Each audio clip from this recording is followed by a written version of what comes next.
What? What?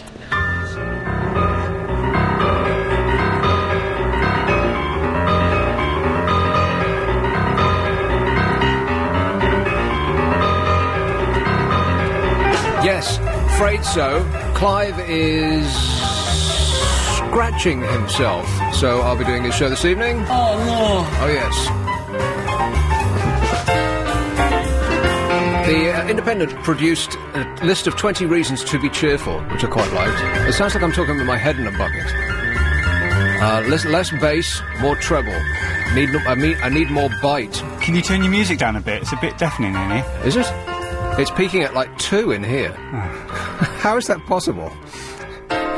All this, is any of this equipment actually connected, or is it just sort of I think maybe an elastic band might flapping snap. about in the wind? Forget the technical stuff. Yeah. You sound good in here. Oh, no doubt about that. The nights are drawing out again. I've noticed that.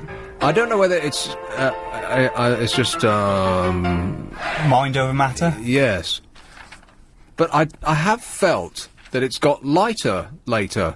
It's very, lately. It's very subtle, but it's there. Yeah, but that can't possibly be true, because the shortest day was around about Christmas time, and it's only a couple of weeks past, so the difference would be utterly negligible. Yet, walking to work today, you know, over the other place where I play... Oh, the fader's down. Oh, blimey. And that's still going. Over the other place where I play rock and roll... Yes. I'd noticed that the sun was much yellower. The light from it had a bit more meat. Yellower. Does that make any sense? It was less thin and reedy and had more substance to it. The light that was coming from the sun was more spring-like, rather than the thin, almost blue light that offers rather than penetrates the earth. Do you mean there was actually a little bit of heat coming off it? Mm-mm. No? No, not a scintilla of it, but the light that it was producing seemed more warm. There you go, that's it in a nutshell. Right, that's what I just said. No, you didn't. You said heat. And you said warm. It's the same thing, isn't it? Ah.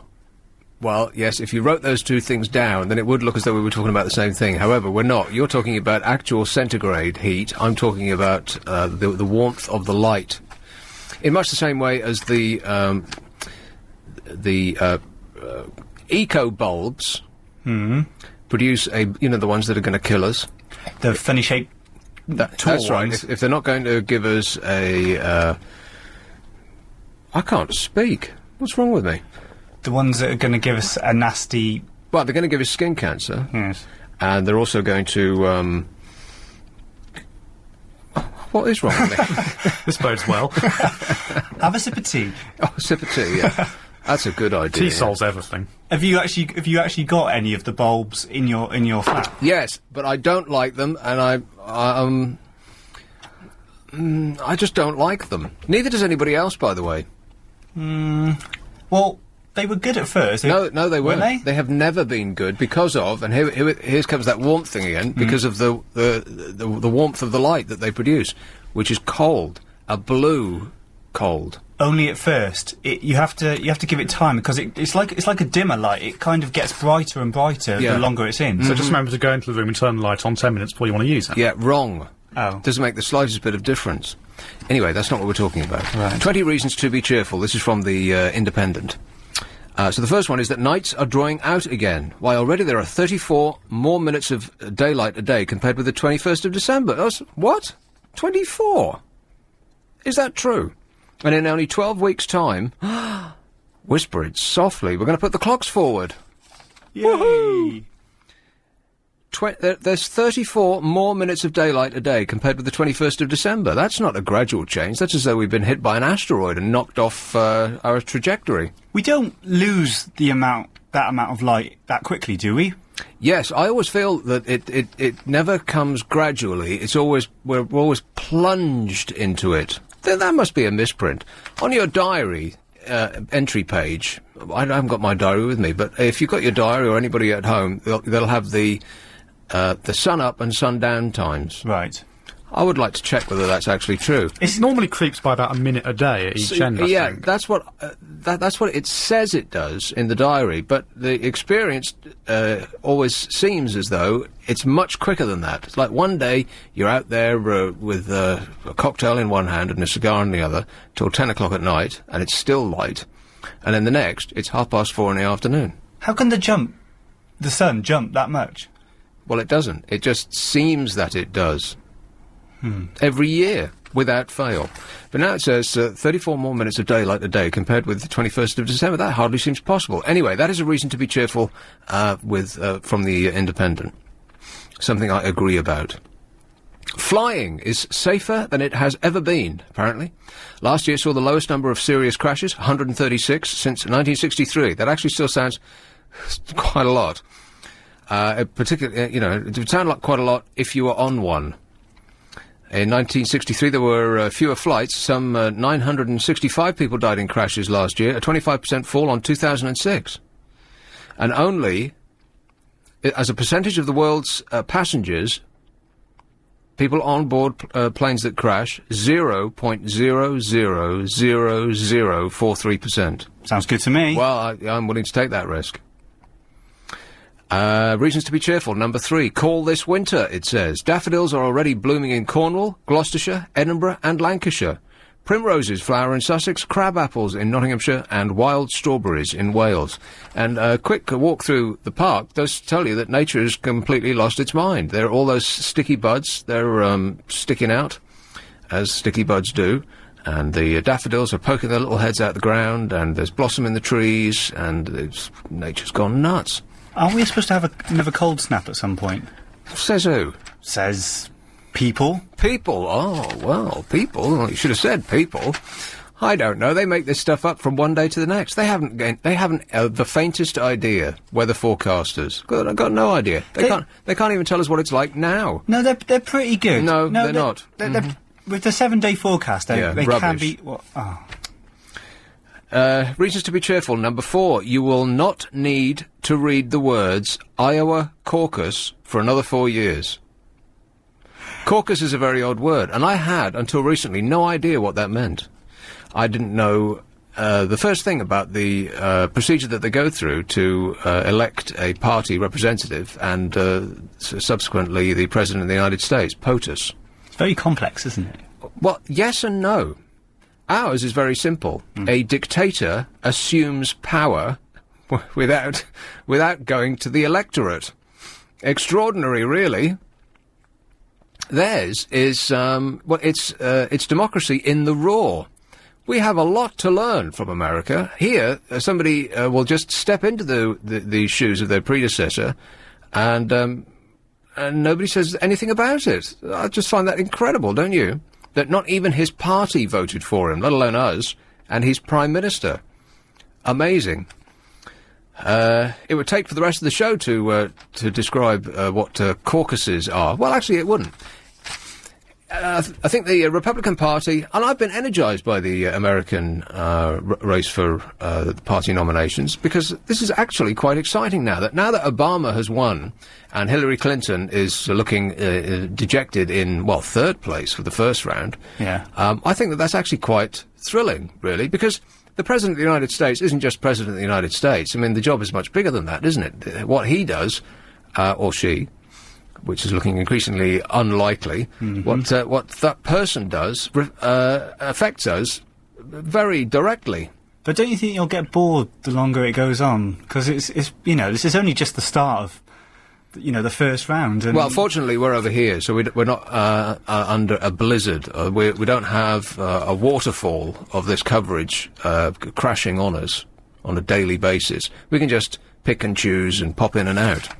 But a caucus, I believe that the Republicans and the Democrats choose their representatives in different ways. Now, I've only got a vague handle on this, so correct me when I stray from the truth.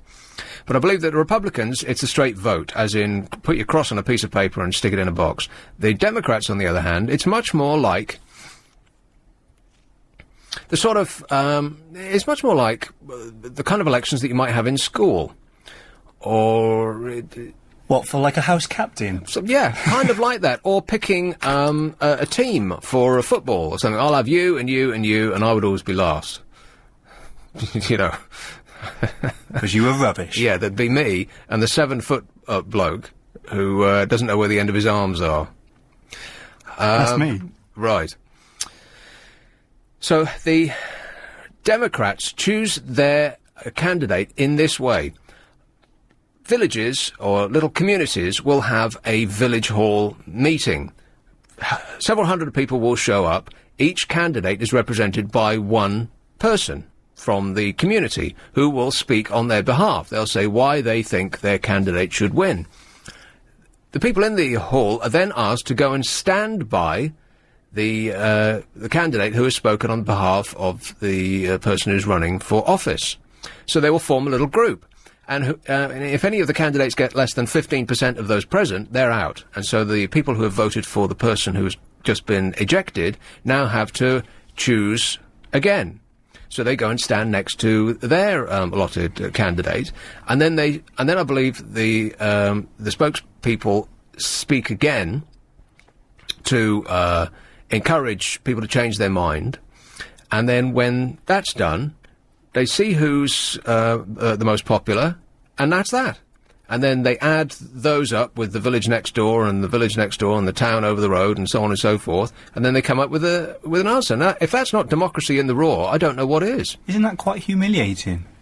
Well, no, the candidate isn't actually there at the time. Oh, I see. Right. You'd have to have a very fast car.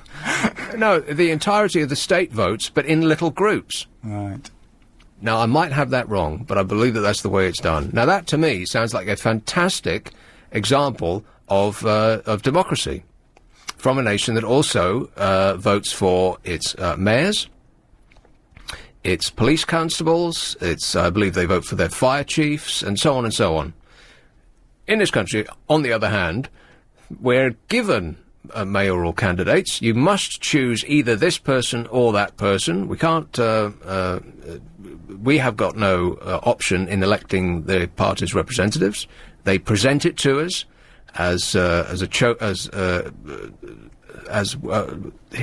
here's your choice, which is actually no choice at all. Yeah. All the parties pretty much sound exactly the same.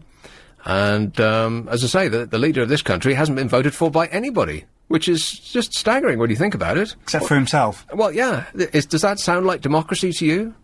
Not really, no. And our attitude here is to sneer at the Americans. Oh, well, it's all about your popularity on TV and how much money you spend. Well, if I were an American looking at the situation in this country, I think I would have good cause to sneer at us, not the other way around. Anyway, it's 10:15. This is LBC. Cabot. Do you mind if I say a few words? Thank you. Let's have Bedfont. Phil. Hello. Yes, Phil. Yeah, hi, Nick. How are you going? Not too bad. Basically, that's not a good word.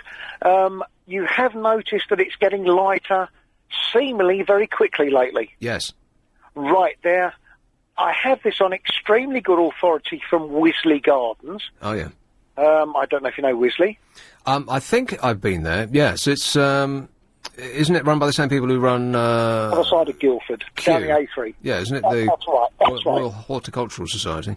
That's correct. A good friend of mine there does the weather, etc., and I happened to mention the other day... He does the weather? Well, it actually does. If you go and click on to Wisley.com, yeah. It says the weather compiled by blah, blah, blah, and Alessandra Valsietti, which is an Italian lady that does the gardening and the weather as well. Wow. Multi-talented and... Extremely. Yeah. The reason it seems that it's... Well, not seems that it's getting very much lighter, very much quickly this year since the 21st, is because it hasn't been getting lighter from the 21st. It's been getting lighter from the 13th. No, I thought that the shortest day was the 21st. Right. The shortest day is always the 21st. Right. But as I have been told from the Gregorian calendar? Probably my pronunciation is wrong, but it never changes from that. It always stays the 21st because there's no point telling people that, oh, well, it's actually getting lighter from the 13th or the 26th. This year, from the 13th of December, it started to get lighter. But how can that possibly be if the shortest day is the 21st? No, the shortest day is always stated as the 21st. What, it's like the Queen's birthday? She's got two. No, it doesn't matter, does it? The Queen's birthday is the Queen's birthday. The shortest day doesn't matter to most people because it's the 21st. Leave it at the 21st. It's just going to confuse everybody. No, it won't. They could just tell us when it is. Why are they lying to us, Phil? Well, they're not lying. It's just, okay. Yeah, they are. They're lying to us. Yeah, it's like the Queen's second birthday. Yeah? Exactly. But actually, this year, from the Gregorian calendar, it started to become lighter on the 13th. And if you actually noticed, it's become exceptionally lighter very quickly from what you thought was going to be the longest day or the shortest day on the 21st. Right. Because it's had a head start of a couple of weeks. Because it's had a head start because it was on the 13th.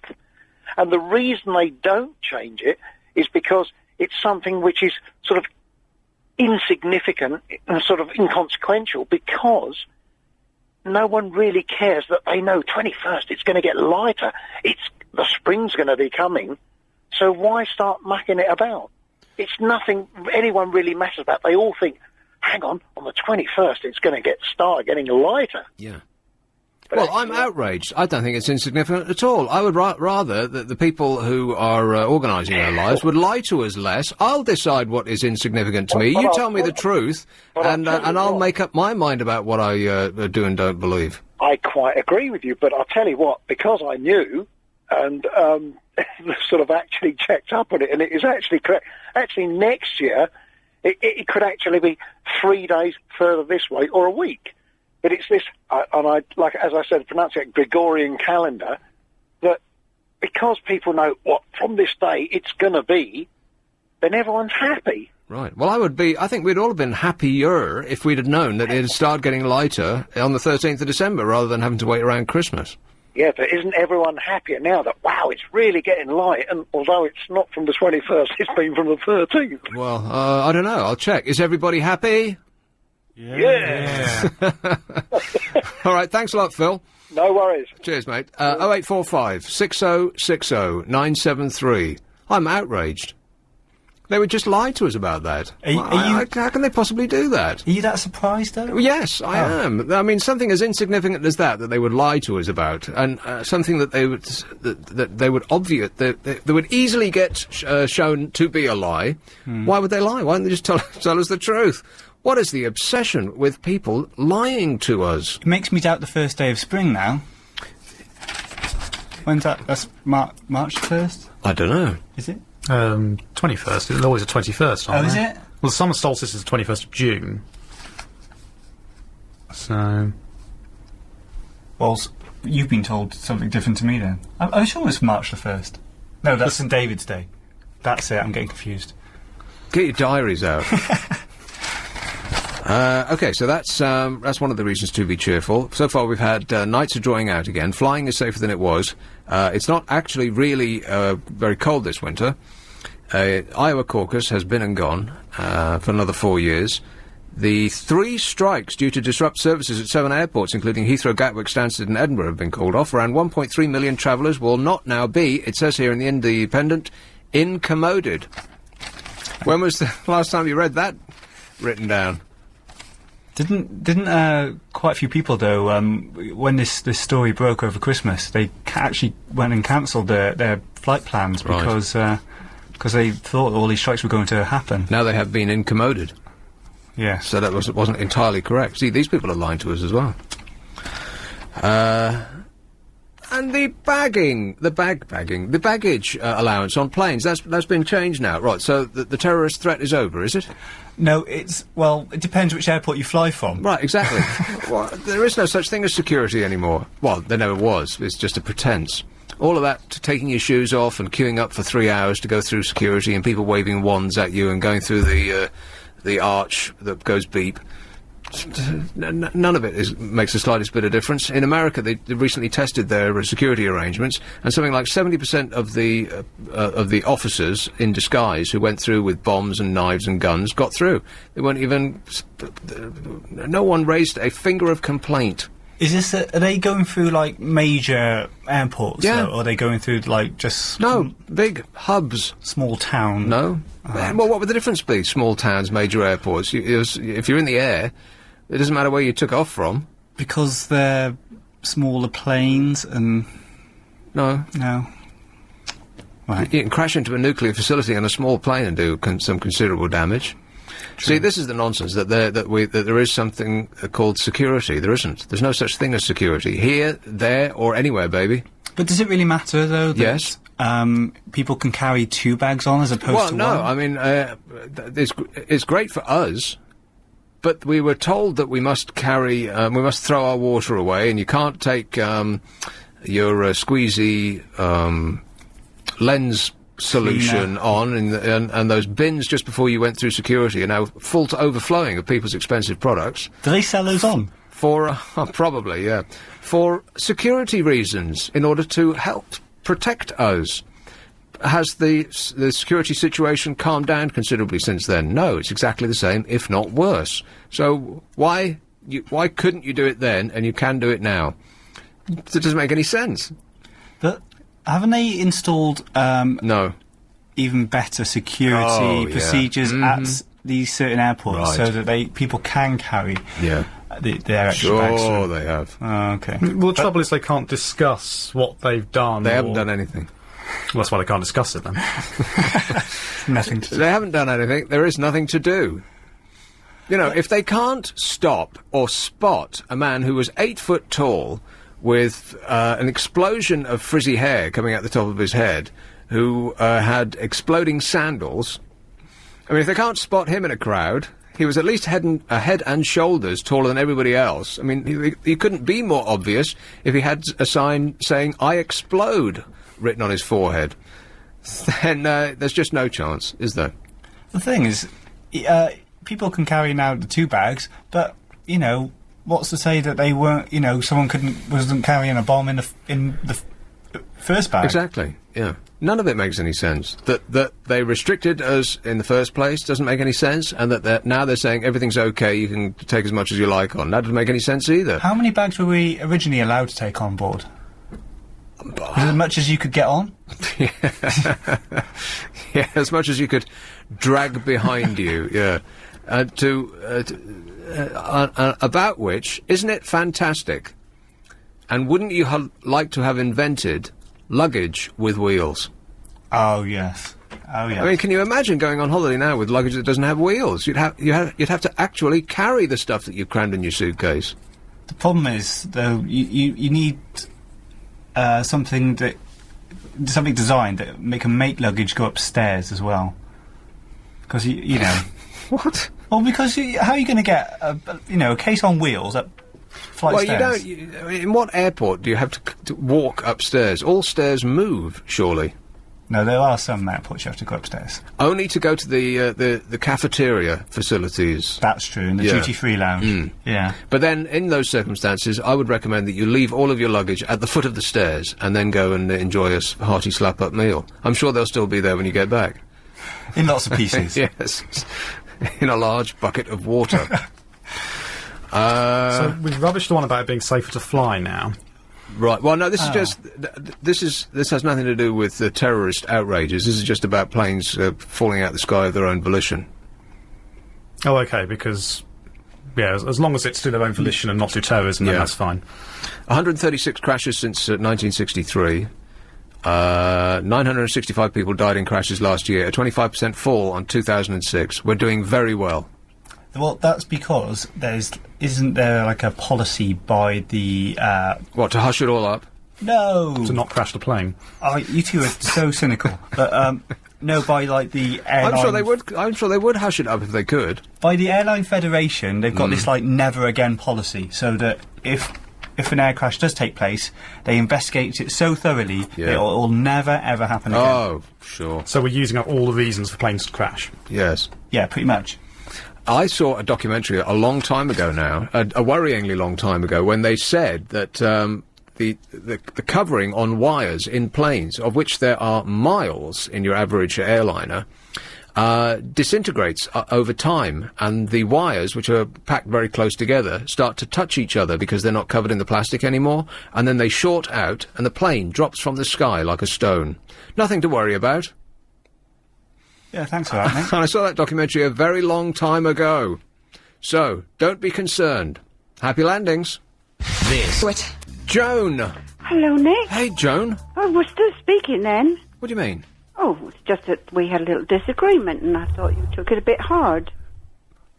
What were we talking about? Oh, nothing. Nothing of any consequence. Really, I don't remember that. I don't remember either. Suddenly, I don't even remember. Right. Anyway, we had a disagreement. I disagree. It was quite good. I don't remember that at all. Yeah, it's very nice when somebody actually keeps talking to you when you disagree with them. Well, of course. Yeah, I know other people who don't. Anyway, you know... Let's name them and shame them. Yeah, let's do that. It's horrible. Oh.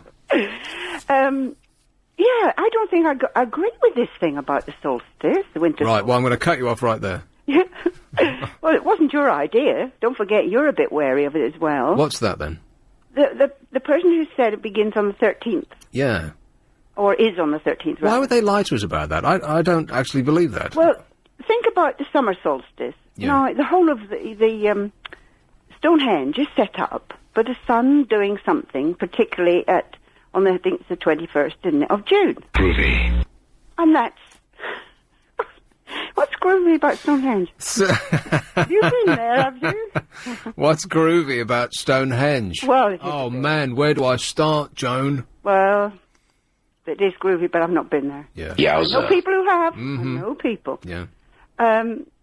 Anyway, so it's all set up for the sun to be doing something very particularly on the 21st of June. Mm-hmm. And everybody sees it every year, and that doesn't change. So why on earth, if that doesn't change, why would the winter solstice? Ah, good thinking. Not only that, if you do astrology, the sun signs don't change at the end of the month. They change around the 22nd, 23rd, 21st, Yeah, something like that. and nobody seems very sure about when that is, because occasionally I'll read a newspaper and my birthday falls in Virgo, but I consider myself to be a Leo. I think you are Leo, because your birthday is the same day as one of my sons. Right. And he gets in just by squeaking to being a Leo. Yes. 28 degrees of Leo. I have no idea what that means. So you're probably 28 or 29 degrees of Leo. So you're still in there, I think. But I think, you might have one or two planets in Virgo, and you might have a planet in Cancer, because that's next door. Right. So you've got 10 altogether. Like I say, with every word that you utter, I'm getting more and more confused. Yeah. Yes. Well, anyway, so I really don't see that, and I think maybe that woman was pulling that man's leg. That woman was... Oh, yes, right. That's because I wouldn't ever say that. I would say things change, 21st, 22nd, but they don't suddenly move to the 13th just because it's winter. Yeah, I mean, I know that they lie to us about everything else, but that seems like a rather silly thing to lie about, because they could be easily caught out. Yes. Mind you, the Ministry of Defence lied to us about why they shut down their sites. What sites? Tens of thousands of troops have been quietly told to stay away from their barracks in what military sources say is an attempt by the Ministry of Defence to save money on lighting and heating. You're joking. No, I'm not. The MOD admitted that... It's actually quite shocking, isn't it? Oh. They can't afford bullets, they can't afford lights, what can they afford? No, that's not what... You know perfectly well what it's all about. It's because of the EU. They have to get rid of our army bit by bit. The MOD admitted this week that the army across the whole of the UK has been placed on what was in effect an extended leave running into this week. Having initially denied that troops had been given extra time off, the MOD later confirmed that tens of thousands had indeed had their 2-week Christmas break extended to 3. Why would they lie about that? I mean, the troops who are on holiday for an extra week, they know that they've been given the time off, so why would their initial... response be to lie about something that they can get caught out on so easily? That makes no sense. If they lie, then it puts a bit further away the questions that are going to be asked. If they actually told the truth, everyone would be saying, oh, why have you done that? And they would have to come up with an answer. So it's much easier to lie in the beginning and think up a good answer. And by the time people have asked the question, they'll have a completely different answer ready. But that suggests some sort of mental illness. I mean, if as a person, your initial reaction to any question was to tell a lie, whether or not that you could be found out immediately, if not sooner, then people would think you're nuts. But that seems to be the default position. Yeah, of our government. Of certain sections of the of our ruling class, is to, no matter what the question, the first instinct is to lie, and then scrabble around and see if you can't cover it up later. Isn't that what they've done about the EU since the beginning? So, of course, all the changes that are coming here, because of the EU, they still have to keep lying. Right. I mean, it did start with Heath, didn't it? Didn't it? Grocer Heath. Was he Grocer? I thought he was an organist. You thought he was a what? No, Don't say it, Joe. Maggie Thatcher. You are, aren't you? Yes. Oh, blimey, I don't know who can even keep up anymore. Well, they create the madness, and then we either play Alice in Wonderland, or we think we're living in a mad world, which we are. Yeah, like Tears for Fears. It's a mad world. It's a good song, that, isn't it? No. I like that song. Actually, it's not bad, yeah. It's like a Beatles wannabe it's got a different extravaganza. It's got a kind of sadness, hasn't it? Yeah, mostly sad because the guy from Tears for Fears used to stand still and dance by waving his arms about. Did he? Very difficult. Oh, you can't. Can't do that. He looked like he was trying to land planes. Oh, I wonder did any come in. Did you hear about the helicopter? Which one? Somebody's house. Huh? Somebody's room or something. A helicopter. It did what? It was in somebody's house, a helicopter. A helicopter was in someone's house. I'm It had to be a sure I very read big that. house. Well, Would it land in the hall? it wasn't in the hall. It was in a room. A helicopter was in a room. How? Explain. You mean it crashed into the side of a house? It's probably one of those things where I actually thought, I'll get back to that article later. Right. And then I never, it's like your video things, you know, you do so many of them, you think, I'll get back to them later. You don't. What video things? Well, when you record your television program. Oh, finally I got to see the last episode of Extras. Was it good? It was better than it had been written up in the press. I think there is a certain element in the press who's really going for Ricky Gervais, principally, I think, due to his success. If there's one thing we will not put up with in this country, it's success. And people in the media, I think the Sun has really got it in for him. Or maybe they just don't like him. Well, that's quite possibly, yes. I mean, the thing that occurs to me about Ricky Gervais is, say it softly, he's played a lot, or rather two, characters who are more or less the same. Rather unpleasant, nasty, slimy men. And it makes you wonder, doesn't it? Just kind of make you wonder whether Ricky Gervais is a rather unpleasant, nasty, slimy man. Yeah. I once was asked if I'd like to play an amateur extra in one of these shows in London. Oh, yeah. And I'd already done, what was it we did? Cavalcade. And I was thrilled a bit. I thought, oh, gosh, this would be good. So she said, it'll be a part of a witch. Oh, my goodness. I said, well, that's no. all right. I said, no, I couldn't be a witch. Unless it was a white witch. And she said, no, it wouldn't be a white witch. And that I didn't get to go. Oh, what, you refused? Yeah. Well, I think that would have been fun, no? Not if I was going to play a bad witch. Well, it's only acting. Yeah, I know, but then every time you act, I think you bring out a particular side of yourself that you didn't know you had before. No, that's American Indians don't like you taking pictures of them because it steals your soul. You see, you're getting confused there. You wouldn't blame me, would you? For what? Well, getting confused. Oh, well... I mean, when I'm talking to you, I mean, goodness me. I know, I can't understand what I'm saying most of the time. I've heard. Anyway, Joan, All it's right, then. definitely getting lighter, apparently. It is getting lighter. Lighter later. But I swear it's not getting lighter since the 13th. Right. All right, then. Well, we'll investigate further. Okay. Thanks a lot, Joan. Bye-bye now. Cheers, minute, ta-ra. 0845 6060 973. Reasons to be cheerful, according to the Independent today. Independent today. First, nights are drawing in. Second, flying is safer than it ever was. Third, it's not really much of what you call winter. 4, the Iowa caucus thing.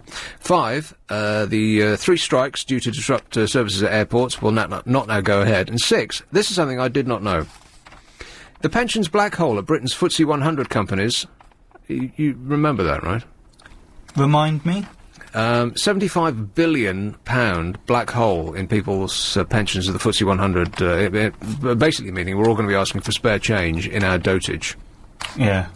If you've thought ahead to get a pension. Apparently, that black hole has disappeared. What? In January 2006, it was 75 billion. That's a lot.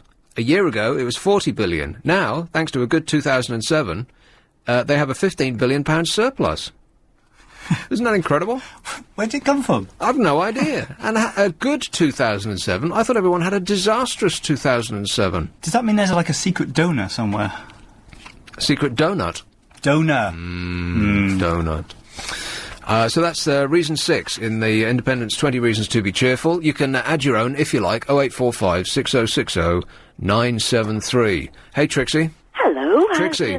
The hardest working man in radio. In show business, yeah. Yeah. How you doing? It's like no business I know. I could have burst into song then, No. but I decided not to. Good for you. You want to start now? No, good for you. Okay, thank you. I do like listening to you and Joan. It's really funny. Oh. It's lights. Gosh, she says scratching her neck. I've got energy-saving bulbs all over my flat. Right, well, that's probably why you're scratching your neck. Well, hang on. I live in a very dark flat. Now, because it's so dark, I have to have lights on even during the summer because it really is that dark. Really? Yes. Haven't you got windows? Well, the cupboards. I've told you about the cupboard before. It's just a dark flat. Okay. Right? I'll come to the light business in a second. The way you describe your flat, can't you get another one? Well, it's not at the moment. No. Okay. But anyway, so I've got these energy-saving bulbs. You know, I've been a good girl. Every single socket has got an energy-saving bulb, and I don't mind that. I like dim lights. I survive in those. That's fine. But I have got this rash. Like a mushroom. Sorry? Oh, like a mushroom, yes. Actually, yes, maybe I've got mushrooms growing on my skin. Right, it's I possible. hadn't thought about that, Nick. I suppose I could actually sell them in the supermarket. Those bulbs will apparently give you cancer of the skin. No wonder you're scratching. Exactly, and they've spent years, getting lead and mercury out of kids' toys and God knows what, and now they go and say, put these bulbs up, it'll help the environment, and they contain mercury. That's absolutely ludicrous. And what did they say? There's each bulb produces a pinhead or something of mercury or something ridiculous. Right, well, I don't really care about any of that, and like everybody else, I'm going to throw my light bulbs into the one bin in the kitchen along with everything else. Because really, who does anything other than that? But the problem with those bulbs is the light they give off. I just won't do it. I think we're going to be saved. The bulb manufacturers of the world are racing to get LEDs to. I like LEDs. They are nice. Yeah, to fill the void. Now they produce a blue light at the moment, the white ones, but they're. I like them, but I like that blue light. No. No, they want to produce a light. The golden the egg will be to produce a light that resembles the light from the sun, full spectrum. And it can't be too far off. I mean, blimey, they've had enough time to work on it. So I think we're going to be saved. Didn't be feared. And well, I can tell you something about. They've got, of course, these daylight bulbs, and they've been telling people for light therapy. They've been telling people to sit in front of them for a certain number of hours a day. So they actually have things that mimic daylight, for example. But. And this is the problem. When you've got people who have mood problems like myself, we're affected, some people are affected very badly by the quality of light and the type of light. And they actually did an experiment, and they asked people who had depression to sit in front of these bulbs, and they asked some people to sit in front of them in the morning, some in the afternoon. And they discovered that the people who were sitting in front of them in the morning after about 3 months, they developed what's called mixed state, which means you're halfway between a high mood and a very, very low mood. An in-betweenie? Yes, but it's called a mixed state, and I can tell you from personal experience, it's absolutely awful. That seems like just normal, no, doesn't it? Thank you very much. Well, doesn't it? Halfway between being a high mood and a low mood. They mean a mixed state, as in a too high or too low. That's the point. So you've got a too high and too low at the same time. It's very difficult to explain unless you're actually experiencing it or watching it at the same time. Now, the people who had this light therapy around about midday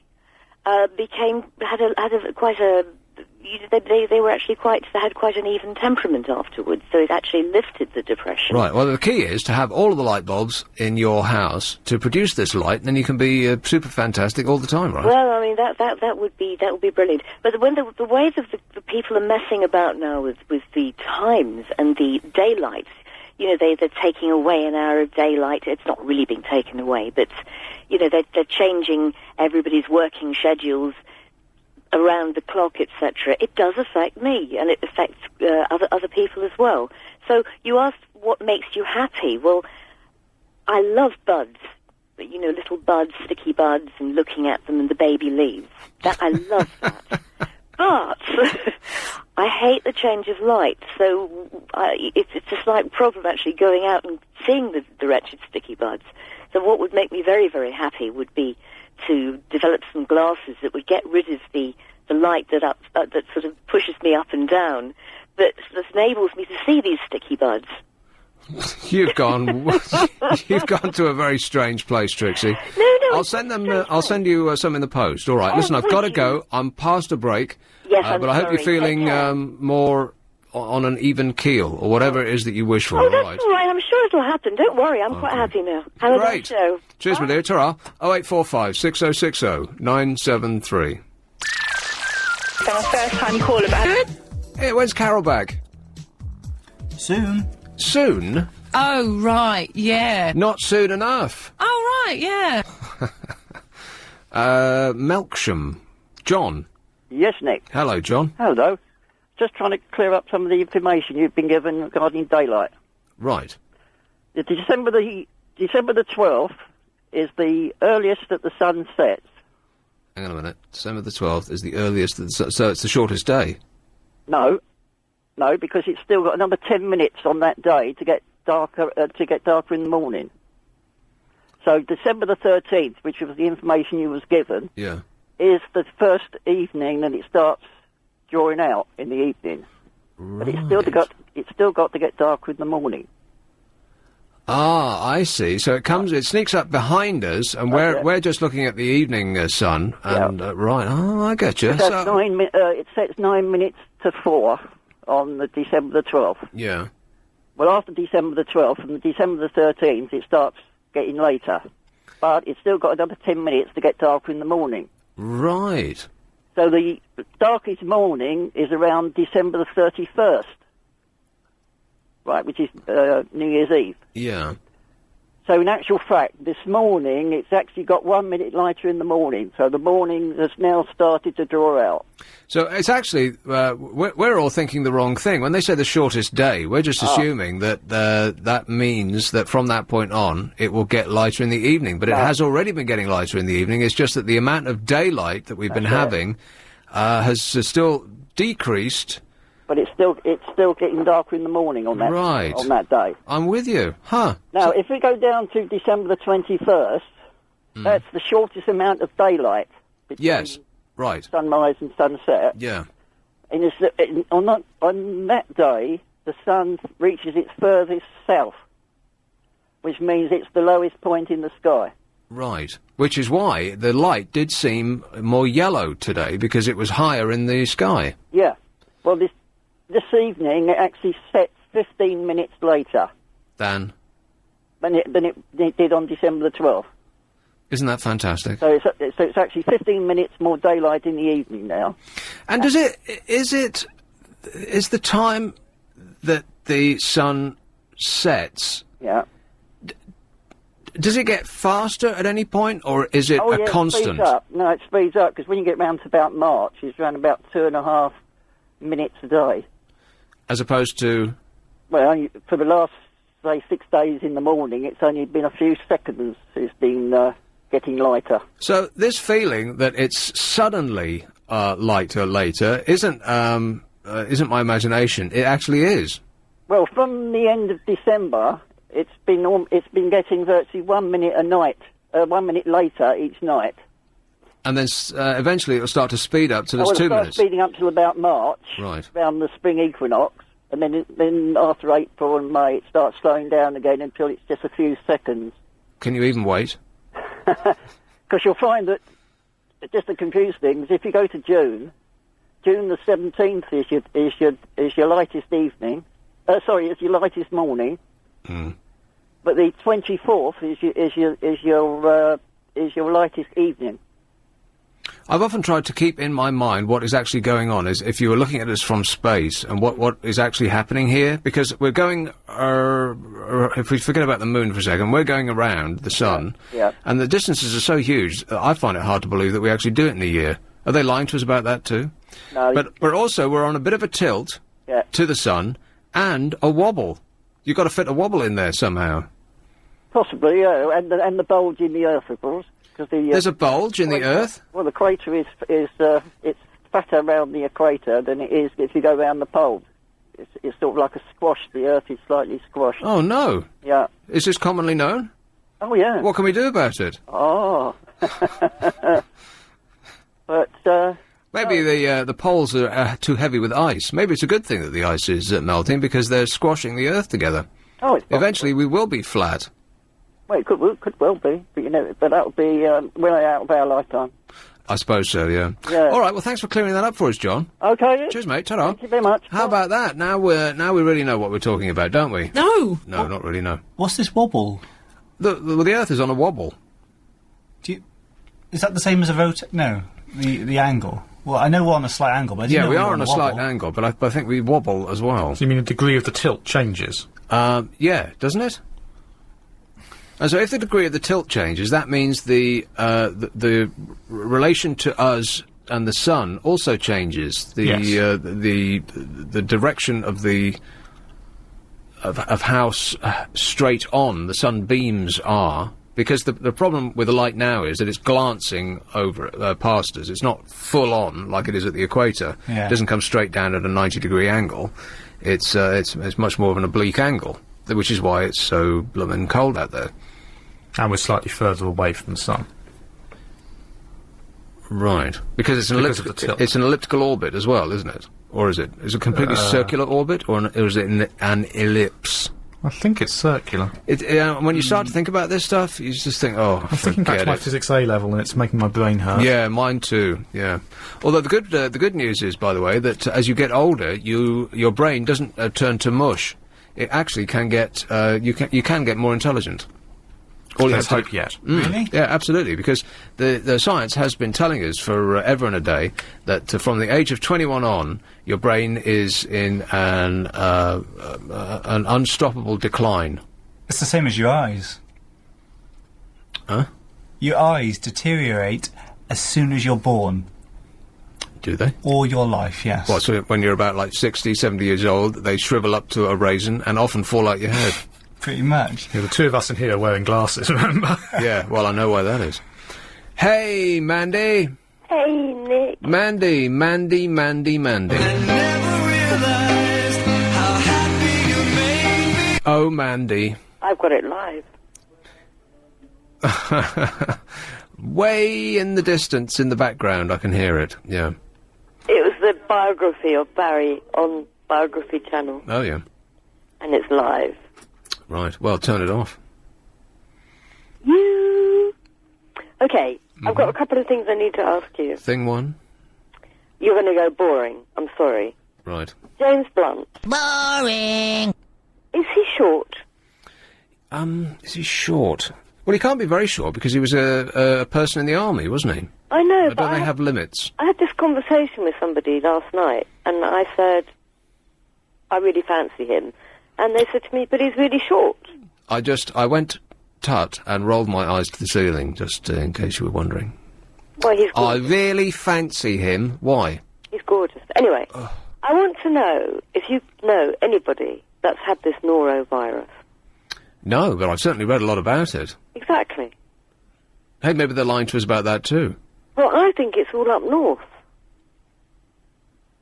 Really? and not down south.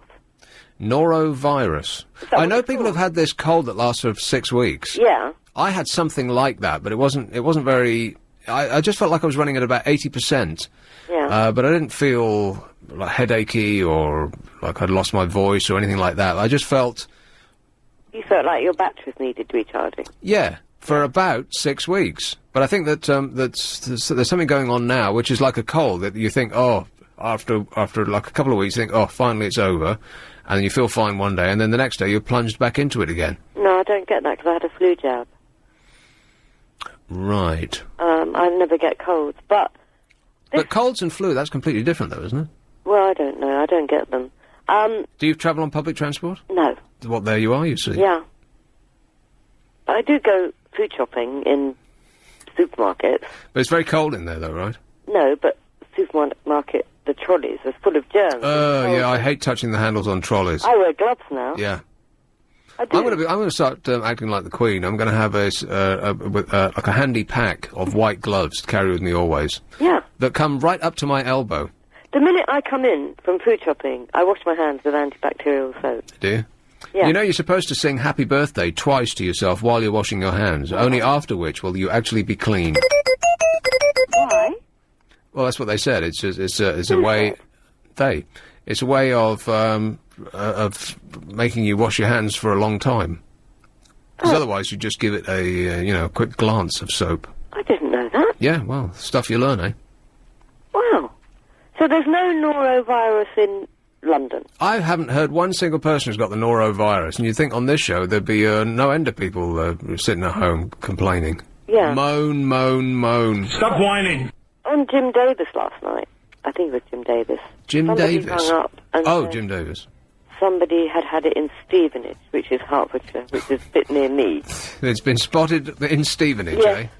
Right. In a theatre, they were all doing pantomime and walking around with paper bags to puke into. What? Yeah. What kind of a pantomime is that? That's not suitable for kids. Oh, in between the acts. Oh, not on stage? No. Oh, right. Throw that in the audience instead of confetti, I dare you. On 90... Safe on this hostile planet.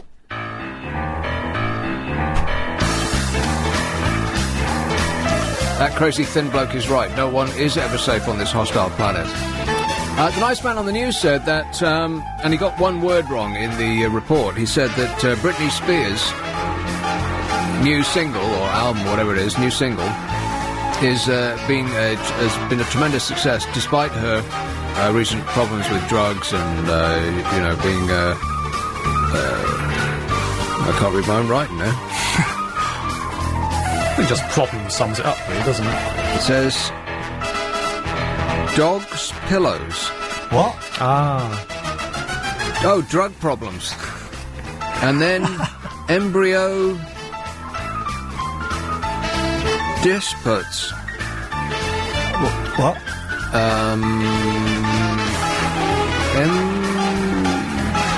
Embodied inputs. Embodied. What on earth is that? How can I not? I just wrote this down just now. How can I not read it? Embodied? E-M... E-N... or C-U... Custody disputes. Custody disputes! Fantastic. He's not even in the same room and he can read my writing better than I can. I cheated, I was reading the news script. Custody disputes. Britney Spears' latest single has been a huge hit despite, he said, the drug problems and the custody disputes. Not despite, because... It just goes to show that, any publicity is good publicity, isn't it?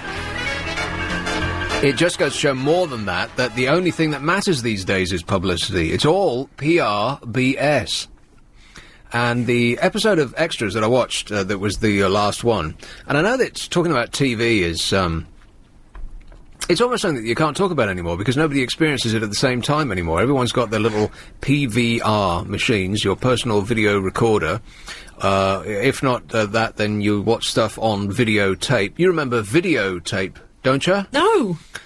Or your Sky Plus box or whatever it is that people have got. And nobody watches the same thing at the same time anymore. It were grand when I were a lad. We all used to sit round radio and listen to Round the Horn. Radio. Yeah. The World Serve, I've got no idea. But anyway, we all used to watch stuff at the same time. Water cooler moments, they call it in America. Everybody is experiencing the same social phenomenon. Now, I only have only just watched the last episode of Extras, which is weeks ago, right? It was a Christmas special. That's the thing, you've got to be so careful that you don't spoil it for anyone else. Well, that's true as well, yeah. What did you make of it, then? I thought it was much better than they thought, than all of the reviewers said, because the reviewers they hated it. And it reminded me a bit of... Do you remember the Absolutely Fabulous episode where, towards the end of the series, the run, Edwina went to a public relations prize-giving ceremony and drunkenly got up and made an eviscerating speech about what a load of old tripe PR is. And it was devastating and funny and hit the mark absolutely right square on the head with every word that she said. I felt that Extras tried to do that with his little speech when he was in the Big Brother house about how superficial and silly everything is. But he didn't it was almost as though he'd run out of time, or he couldn't be bothered, or there was not much thought gone into that speech, his, grandstanding finale, basically. That was his Lend Me an Ear speech, really, wasn't it? About how silly and superficial everything is. I thought that Jennifer Saunders did a much better job on more or less the same topic, and there seemed to be much more work gone into her effort than Ricky Gervais' effort. But overall, I thought it was actually pretty good. I mean, it wasn't what you call funny, but it was I don't know what you'd call a program that is essentially a comedy that's not actually making you laugh. Thought-provoking? Yeah, it was thought-provoking. I thought the end was a bit of a cop-out. Because here's a man who spent his entire life wanting fame and success, and he turns his back on fame and success just to be nice to his mate. Come off it. Who are you kidding? I found the whole episode a bit too heavy, if you know what I mean. Does that make sense? Like, a bit too... there's too much emotion in one episode. The thing that repels me from Extras, really, is how unnecessarily, unpleasantly cruel he is to the people who agree to show up on that programme. Because, I mean, David Bowie obviously doesn't need the work or the money, and they didn't put him in a poor light at all. In fact, I'm sure they were, fanning around him and making sure he was comfortable at all times. Other people, like Dean Gaffney, for instance, who is an ex-soap star, right, and hasn't troubled our television screens for a good long while, he had the bleep ripped out of him throughout. Actually, really quite unpleasantly nastily, I thought, and he put up with it, presumably, because he wanted to be in this big show. And I thought that's there was a streak of nastiness about it. That, okay, you're desperate enough to come on this show, despite the fact that you know we're going to be nasty to you, and then going full out to be as unpleasant as they possibly could. So that really, that didn't sit comfortably with me, and sort of reinforces the notion that Ricky Gervais is actually the character that he plays on TV, this kind of nasty piece of work. Maybe that's why he ended the Extras in that way, by choosing the nice option, the nice man's option, the positive ending, as opposed to what would really be the ending, where he would have taken the press conference after walking out of Big Brother and decrying the entire industry, thereby increasing his profile and his desirability, and basically putting him back on top. He, in the programme, rejected all that just to make amends to an old friend. But that's just actually not... that wouldn't really happen, would it? Well, in reality, wouldn't you, go and do the press conference and take the fantastic job and whatever? Yeah. And then go also on. try and make exactly. amends with your friend. So what I got from that was that Ricky Gervais wanted to end the programme with himself cast in a positive light. Clever. Here is Leatherhead. Hello, Ben. Hi, Nick. How are you? Good, thanks. Yeah. Thinking about the eyeballs, yeah? Eyeballs?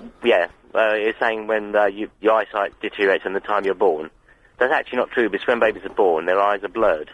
Right. And it improves and then deteriorates when they get to a certain age. However, have you ever wondered why babies' eyes are so big? Because their heads are so small. No, well, that is all true, but they're born with adult-sized eyeballs. Right. That's why. Because my son had that virus thing, by the way. Really? Yeah. How did that go? He was throwing up all day long. Oh, nice. And very nice. Unfortunately, I was in the house, got it. You weren't in the house? I was in the house, but I didn't catch it. You were in the house, right. Yeah. Just, I'd have taken yourself off to the pub, Ben, let him get on with it. Yeah, it was like watching The Exorcist again, wasn't it, with all that noise going on. And poor kid, he suffered, but, hey, life in it. Right. But it's only a couple of days, though, isn't it? Yeah, it was. Yeah. It was actually 2 days ago. Do you know him? No, but I just read that this norovirus only lasts for a couple of days. That's what I read. Yeah, he got it from Kingston. You got it from Kingston? Yeah, he went to Kingston and he came back with it. Oh, well, notorious Kingston is. Yeah, obviously that's where it's all hanging out. Yeah, absolutely. All right. Kingston. Thanks a lot, Ben. Okay, mate. Bye. Hey, you were lying to us. Your sight deteriorates after birth. Nonsense. Ben's right there with the truth of it. Burton-on-Trent. Hello, Aid. Yeah, Dick, how you doing? Good, thanks. Yes, all this thing about... You're very distant. Oh, it's okay, I'm just going to do my room. Are you on speakerphone? No, I'm on the cordless phone. Okay. And that's the only thing I've got, unfortunately. I ripped all the cordless phones out of my house because I read somewhere that it's like having a mobile phone mast in your house. Oh, you're going to tell me that I'm going to die now? Well, not die exactly, but at some point in your sleep, your eyeballs will boil in your head. Oh, as though they were in a microwave. Nothing to be concerned about. But, it's actually true. People have had cordless phones for years. Nothing's ever been... Well, it's like everything else. You read one thing one day and the opposite the next. Who knows what to believe anymore? But anyway, I thought it's sort of made sense. But then, you pull the cordless phones out of your house and the person in the flat next door to you has got them. And so you're bathing in their waves too, and the Wi-Fi and everything else. Well, city centres and airports have bathed in Wi-Fi. Wi-Fi. That's right. And there's going to be much more of it as well. I mean, people are going to be sending signals from their from their computers to their televisions. We're going to be there's Wi-Fi high definition televisions that have just come out in Japan, I think. There's Wi-Fi radios. I just bought an internet radio. They are fantastic. Because the thing I'm worried about that, you have to wireless. It's going to be this is going to get really geeky now, but so be it. You have to a wireless router for that. Yeah. And how reliable is your connection? Very. Very. I hate you. Well, I bought the best wireless router available, but it's only about £100 or so. Oh. But internet radios, they are fantastic. You want to listen to, I don't know, pick a format out of the air. You want to listen to country music, for instance. Anybody want to listen to country music? No. No. But if you did, then you would have a choice in this country of how many stations? 0? I don't even know if such a thing exists. On the internet, you've got a choice of hundreds, literally hundreds, if not thousands of stations. You want to listen to jazz? There's hundreds of stations, most of which have got no DJs. Oh, what bliss. It's just music. And I thought this is the future. How long have you had this thing then? Since Christmas. Since Christmas, and touch wood, no problems? No, none at all. It's great. Regular? Huh? Use it Yeah, every day. Every day. And to the point that I thought this is actually going to be a compact disc killer. No one's going to buy music anymore, because what would be the point? If I wanted to listen to Led Zeppelin, for instance, then there are stations that play just Led Zeppelin. I'm not kidding. And if I wanted to listen to Led Zeppelin from only the first 4 albums, there's stations that'll do that. So why go and buy a CD anymore when you can get it for free on the worldwide wait? The same thing is also going to happen to DVDs. I was reading in the paper just today that they are sounding the death knell of DVDs, despite the fact that I think it's Warner Brothers have just... Warner Brothers was about the only company that was releasing high-def DVDs in Blu-ray and HD DVD. And I don't know about you, but I'd always hoped that Blu-ray would win, because it's just such a nicer thing to say than HD DVD. Yeah, it's just like Blu-ray. My TV's so old. I got a free James Bond DVD. My TV's so old it can't cope with it. It plays it in black and white. Really? Well, step into the 80s, Adrian. Get yourself a new telly. Well, it works. You know what I mean? Why buy something else just 'cause it's... Well, you're going to have to. I mean, if it can't cope with DVDs, then it's not going to be able to cope with digital television. Yeah, but it can, so I've got a PVR connected to that. Ah, right. Well, like I said. And that works absolutely fine. And it also can cope with the transfer of lines from the American DVD. Huh. So... Well, American DVDs play in this country perfectly easily. Yeah, as long as you have a machine that can play them. Yeah, but have you ever made the comparison with something... I mean, you don't notice it too much. I mean, obviously it runs slower, but if you watch an American series on, like, Region 2, and then you see it on Region 1, you go back to Region 2 again, it sounds like they're on helium. No, I hadn't noticed that. It doesn't sound right at all. Right. I do notice that on television, if you watch an American sitcom, it does look as though it's all been shot through a screen. There is a certain warm fuzziness about it, whereas in Britain everything is sort of clear and dull and greyish and bran, and I don't like bran. Talking of DVDs, did you ever watch that one I sent you? No.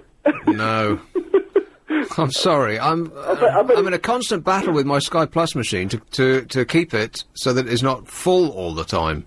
I bet they're supporting your cups of coffee, aren't they? You what? I bet they're supporting your cups of coffee. Useful. Oh. No, they're there somewhere, and I will get to it eventually, and I'm very appreciative that you would take the time to do that. No, I am.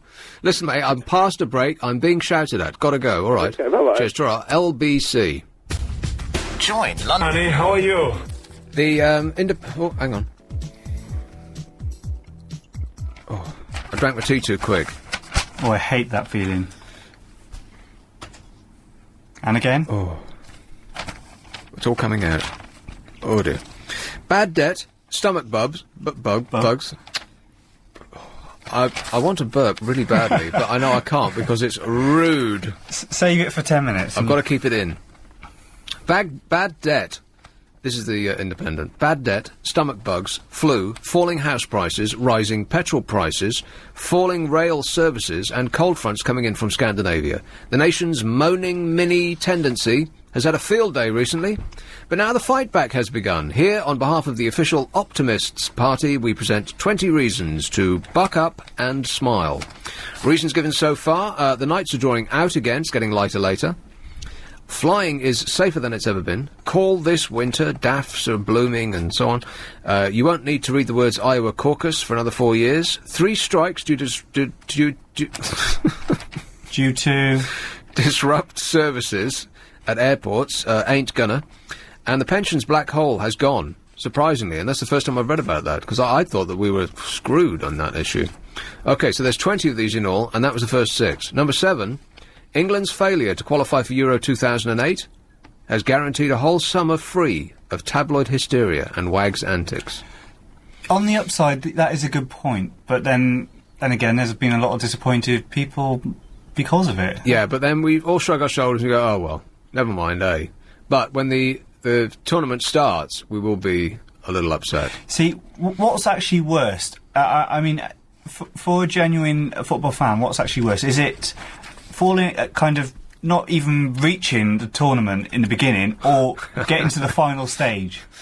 And then, losing ignominiously in the quarter-finals on penalties against Germany again. What's worse, do you reckon? Well, when we got when we failed to qualify, my feeling was, oh well, we won't have to go through that nightmare. We won't have to go through that heart-palpitating, edge-of-the-seat feeling of terror and hope dashed cruelly again. So I thought, that's fine. I am actually fine with it, I thought at the time. However, as the tournament comes closer, I'm a little disappointed that it's going to be happening all around us, but we won't really care that much about it. So the lazy person inside you was glad. But I mean, I'd like to, because the talent that's going to be on display will be among the best in the world. What you actually want is something invested in that to make it more exciting, which is why, in much the same way as people betting on it makes it more exciting, because you have something invested in it. Well, there you are. You've just answered your own question. What, bet on it? Yeah. Pick a country. Uxbridge. Vanessa. Hello. Hey, Vanessa. I was listening with interest to the lady that thought the norovirus had only gone as far as Stevenage. My mother has just got over norovirus. Really? We're in the London area. Obviously, I realise I can't name the hospital, but they had actually closed... Middlesex. Well, that's where I live, in Ruislip. I used to live in Ruislip. Did you? Yeah. Oh. Well, I went to university at Uxbridge. Oh, right.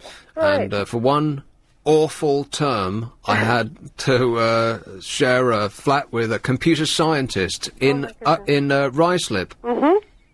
Oh, no, it wasn't Ruislip, it was Ickenham. Ickenham. Well, I'm very near Ickenham. Right, I can remember it was Ickenham, because the first syllable of Ickenham is ick. No, it's a very nasty virus. My mother had actually been in hospital with her heart and came out with this diarrhea and vomiting. What, she caught it in hospital? She caught it in hospital. Oh, well, isn't that great? But after we returned for her to have the samples taken and to be tested for C. diff and norovirus, I was informed that they already knew it was on 2 wards and that she, had been placed on a ward knowing full well that they had people with norovirus. Really? So I was furious because last year at the same hospital, she caught MRSA.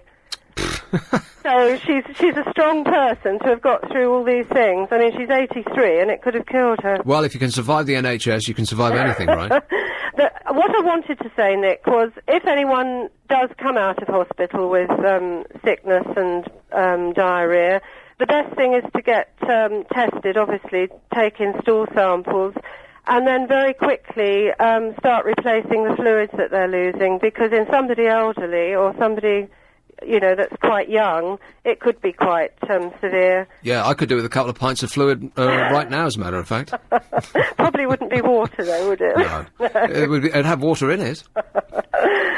But it's a nasty virus. I mean, she was very, very ill for about 6 days. Right. And, I think, obviously, if she'd lived on her own, it would have been a different scenario.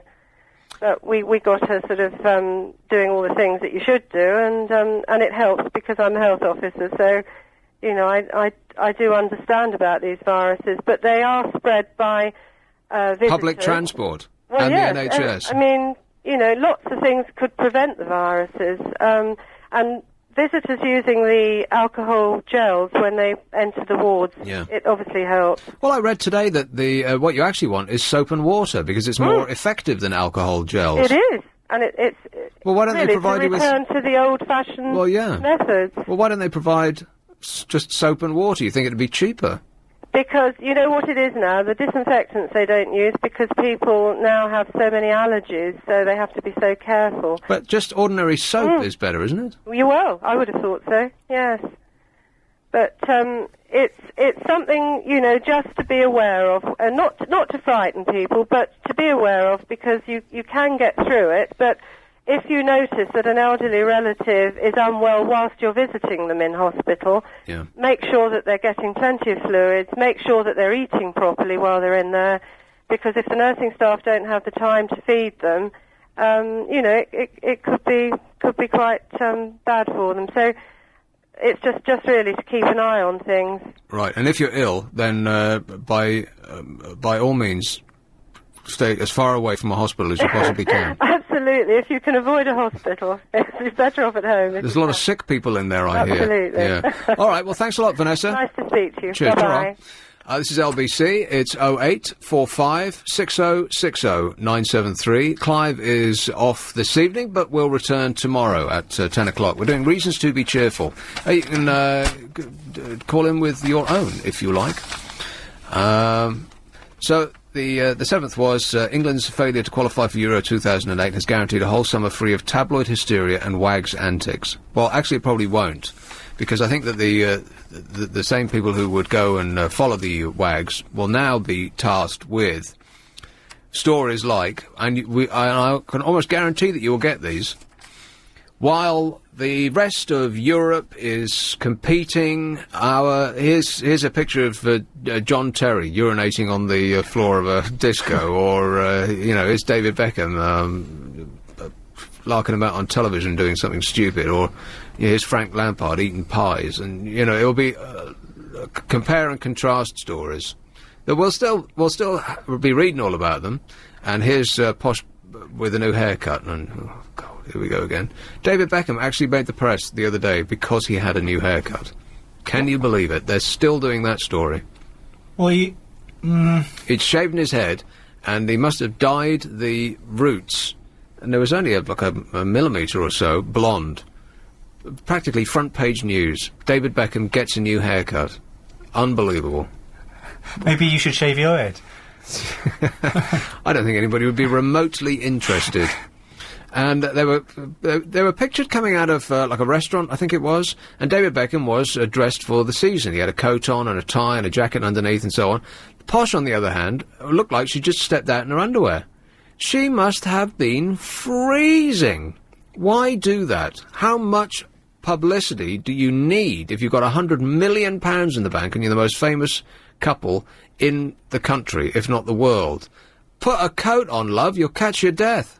This is LBC. So I'm doing this 20 Reasons to be Cheerful, which was printed in the Independent today. I would invite you to give your own. 0845 6060 973. Up to number 8. The number 7, that was the England's failure to qualify for Euro 2008, is going to guarantee us a year of, a summer free of footballers and their wives' antics, which it won't. I can guarantee you that. There'll be all sorts of stories about drunken behaviour when they should be representing the country, and our boys have failed us again, and I'm sure they've written the stories already. Will they still broadcast the games on TV, do you reckon? Yeah, of course they will. It's Euro 2008. They've probably paid for them already. I bet ITV and the BBC had to bid for them years ago, yeah. And so they never thought this would happen. Yeah, well, exactly. Whatever they spent, they've completely wasted, essentially, because nobody's going to be watching, really, are they? I mean, a few football diehards will watch this, that and the other, but it's not going to be 7 o'clock in the evening peak viewing. No. Oh, they probably will do that. I mean, ITV, if ITV have them, they might shunt it off to ITV2. But they must be pulling their hair out. The amount of money they must have spent on the rights, and to be faced with no interest from us, essentially at all, was devastating for them, surely. Well, I wonder who got the rights. Well, if it's the BBC, then it's our money. Well, exactly true, yes. Precisely right. They have wasted our money. And I don't know about you, but despite the fact that I do enjoy the BBC's coverage of sports, I don't really think that it's a good idea to compete in the marketplace with commercial organisations for sporting rights. That surely isn't the job of the BBC. Why do that? Why throw money at taking something from commercial broadcasters just for the sake of saying that, well, we've got it? I don't really understand that. That's not the argument is job. It's in the public interest. If it was just BBC and ITV, it would be different, but it is. Well, it's Sky as well. Oh, I see. So, I mean, if all the football were on, say, ITV, then yes, everyone could have access to it. Yeah. Whereas the argument goes, and I don't necessarily agree, but the argument goes that there's a public interest in everyone being able to see football on free-to-view television. Well, there's a public interest in everyone being able to afford caviar and foie gras, but that's got nothing to do with the state's intervention either. Go to the BBC, they'll start doing it. I mean, the public would be interested in wearing black label Armani, but they shouldn't be subsidised because of that. I mean, you either can afford it or you can't. And if the markets dictates that the Sky gets the whole lot, and you can only watch it if you pay Sky, well, what's the difference between that and being able to afford a Mercedes as opposed to a Trabant? Well, if kids can't watch football, then maybe they won't be inspired to go out and play football. Nonsense. They'll all sit there and get fat. Oh, hang on a minute. Yes, too late. What's that? Oh, that was my phone. Uh-oh. Uh-oh. Well, at least you had it on vibrate, right? Yes. No, I really don't understand that, the logic of there are certain jewels in the crown that must always be free to watch. Why? Why must they be free to watch? If, as part of their business plans, Sky pulls sport away from the terrestrial broadcasters in order to, boost its audience, well, that's a matter for them. It's got nothing to do with the government, really. I don't really get it. I mean, why stop at sport? Why not movies? Everybody wants to go and see the new Harry Potter film, for instance. Should that be free? It's just daft. Oh, I hope not. Well, it doesn't make any sense, does it? No. I mean, everybody wants to hear the new Britney Spears album. Does that mean that the government should buy each person in this country a copy? It's just that one big game of, I've got this and you haven't, isn't it? Yeah. Well, yes. I mean, that's what upsets me about the BBC competing for these things, is that it is a game, and I do get the sense that the executives at the Beeb, who all must know the executives at ITV, because I'm sure they all worked for the same companies when they came up, and they've just been separated of late, and so it's just competition between old mates or old foes, and it's bragging rights down the pub. Aha, well, I really screwed you over because you had, ITV scheduled a James Bond film, for instance, like Dr. No on Saturday night at 8 o'clock, and the BBC trumped them with the most recent James Bond film at 8 o'clock on Saturday night. That sort of thing goes on all the time. And it's just one-upmanship games with our money. I really don't think that the BBC... Really, essentially, I don't think there should be any sport on the BBC. It's not their job. If it's popular, ITV will show it. Or Channel 4. Or Sky. The BBC likes to be across all genres, though, doesn't it? And so... Something for everyone. Yeah, exactly. Yeah, but it becomes something for everyone, and then nothing for anyone. If it's so thinly spread out... They can't afford, with the money that they've got, although not Jeremy Clarkson, Paxman? Jeremy Paxman, dead. Jeremy Kyle. No, that's a Jeremy too far. Paxman said to one hapless BBC executive who we had on Newsnight about the financial situation of the BBC, he said something of the order of, how does an organisation turn a guaranteed £3 billion yearly income into a financial catastrophe? Right. Which is an excellent question, to which he never got an answer. But it does seem that they haven't got enough money for everything, so that they shouldn't be in competition with Sky and ITV for something as essentially silly and mentally improving as a football match. That's not their job. But the thing is, if they didn't spend the money on sport, then do you think the programmes would really benefit that much from all this extra investment? Well, they should. Whether they would or not is a different question. They should. I mean, if you don't spend... I mean, football is just fantastically expensive nowadays. If you don't spend £300 million on getting the rights to show 10 minutes of each match on Match of the Day, which is something that ITV could perfectly easily do, and you wouldn't really notice the difference, would you? Coverage on ITV and the BBC, it's the same. Then that's £300 million to spend on educating us more, or bringing us, I don't know, programmes that will improve us as a nation, which surely is their job. I mean, ITV's job is to make money, quite right too, and football has been shown to be the great cash cow for broadcasters. Sky's entire business model is based upon it. So I don't think the BBC's got any business being in the market of outbidding ITV for football rights. I don't get that. I think it's in order to keep the BBC relevant, so that people think, I'm getting something from the BBC because they're showing the football which I like. Otherwise, if you end up with everyone saying, well, the BBC don't offer me anything I want, then how do they justify, taking 130 odd quid off you each year? Right, well, in much the same way that schools aren't there for the amusement of the people who go there, when we all pay for schools, whether we are actually using them at that moment or not, then I think the BBC should be an extension of schooling, really. I mean, it shouldn't be as dry as...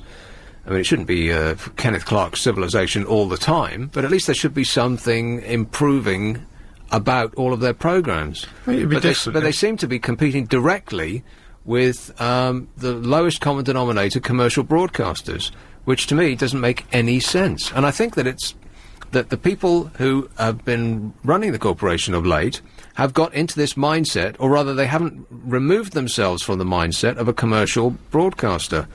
They are still thinking in terms of beating the competition, because essentially they've all, as I say, come through commercial arms. Few of them have been lifelong BBC types, and even if they have, they've been subject to management who have been in commercial television, and it's still that competitive, must smash the opposition mentality, which I just think is completely wrong. I mean, you don't go to school and thinking, well, because we're all paying for it, then you must get a grounding in everything. You learn how to make toffee, and you must learn how to, make lace doilies, and you must learn how to put up a deck chair, and all of this sort of stuff, which I'm sure all would come useful, and certain members of society would appreciate it. Yeah. But you can't cover everything. You have to do what's thought to be good for you. And I know that sounds paternalistic and and nanny state-ish, but if they're not doing stuff that's good for us, what's the point? I suppose it's because the BBC is, although it's a public service, it's unlike most other public services, and it's not run by the government.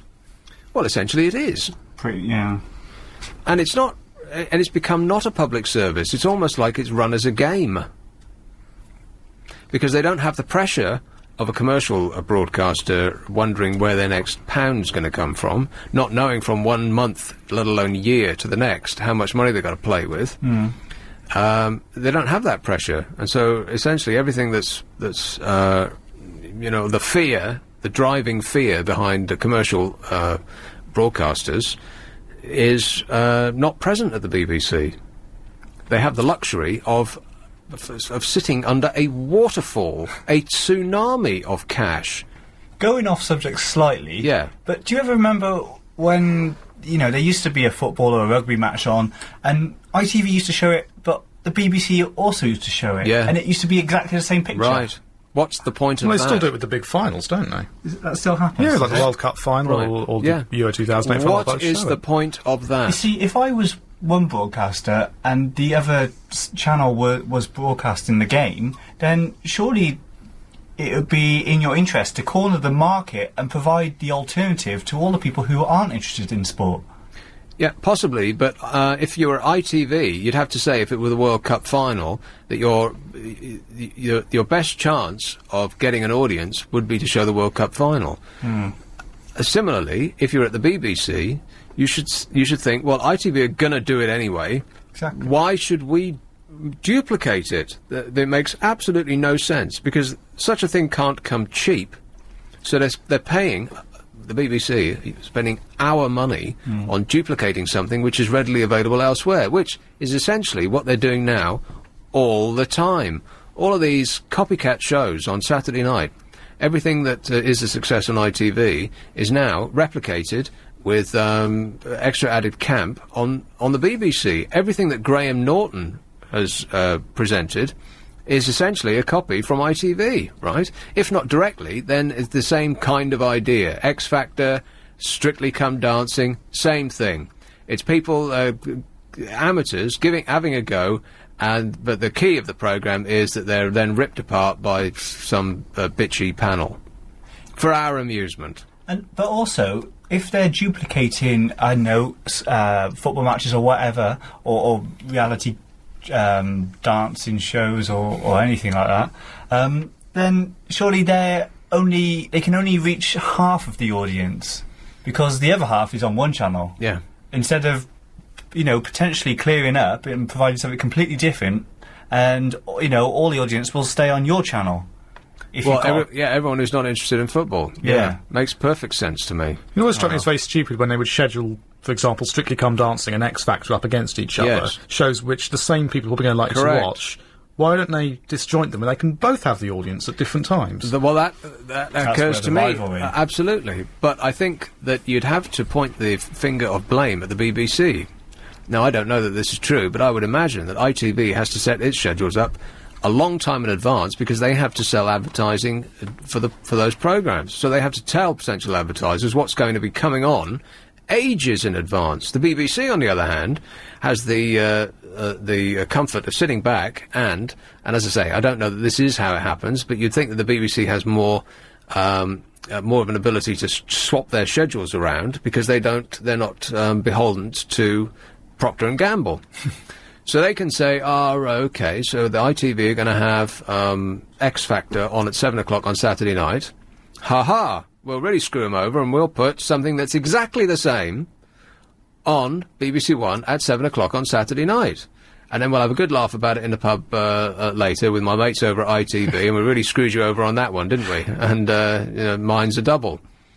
So that's the way it's working in my mind. What the reality of it is, I suspect I'm absolutely right. Otherwise, it's a pretty strong bloomin' coincidence, isn't it, that this thing happens all the time. They're probably in the pub now, working out next weekend's schedule. I wouldn't be surprised. This is LBC. Nick Ferrari. This is your act? What happened with that mayor's story? I've heard that promo many times. The mayor's waiting for a cab. He's told that it's standing outside. He goes out 4 minutes later, and there's a phalanx of photographers out there claiming that the driver had indecently exposed himself. What was that about? That's about it, really. Yeah. What, did he? I don't believe so. I think it's just one of those stories that, you're going to get lots of those stories in the run-up to the... Well, I've never heard of such a thing. I mean, I know that's what Ken said. You're going to get a lot in the run-up to the mayoral election, but... Are you? That's an extraordinary story. I mean, it's not like that sort of thing happens every day. No, but there's always bizarre stories come out around elections, don't they? Well, I've never heard the like in my life. Oh. Your cab driver's just indecently exposed himself. Well, I wasn't there, so... That's all I can say. Right. No comment. Brian Paddock has enlisted the help of Elton John. Oh dear. Yeah. Oh no! Don't do it, Brian. Now, am I stepping on the nation's toes here? Has Elton John achieved a Queen Mother-like status? Is he now untouchable? Because I would have thought that for Mayor, the public support by Elton John and his partner, that's not really going to do you many favours, is it? It's not really a big political figure. Who? Elton John. No, he's a figure of ridicule, but really. Also, he's not London. He's not London-based. He doesn't live in London. He lives in Windsor. That doesn't count. Well, he lives in Windsor and France and Atlanta and wherever the hell he likes. But Windsor doesn't count as London. No, it's not even close. Well, it is close, but it's not close enough. No, exactly. Yeah. But also, Elton John, I mean, really, is Elton John? I mean, that's not a serious candidate who's supported by Elton John. What, you mean the bloke with the fat bloke with the wigs and the glasses? That guy? But then again, you're not a devoted fan of Elton John, so you would say that. Well, who is a devoted fan? I'm sure there's... Must be some. Well, I'm sure someone's buying it. Yeah, because he's loaded. Well, yes, he's loaded because he sold a lot of records in the 1970s. Since then, no one's really been very interested, despite his best efforts. I think Elton John is one of these people who is desperate for approval.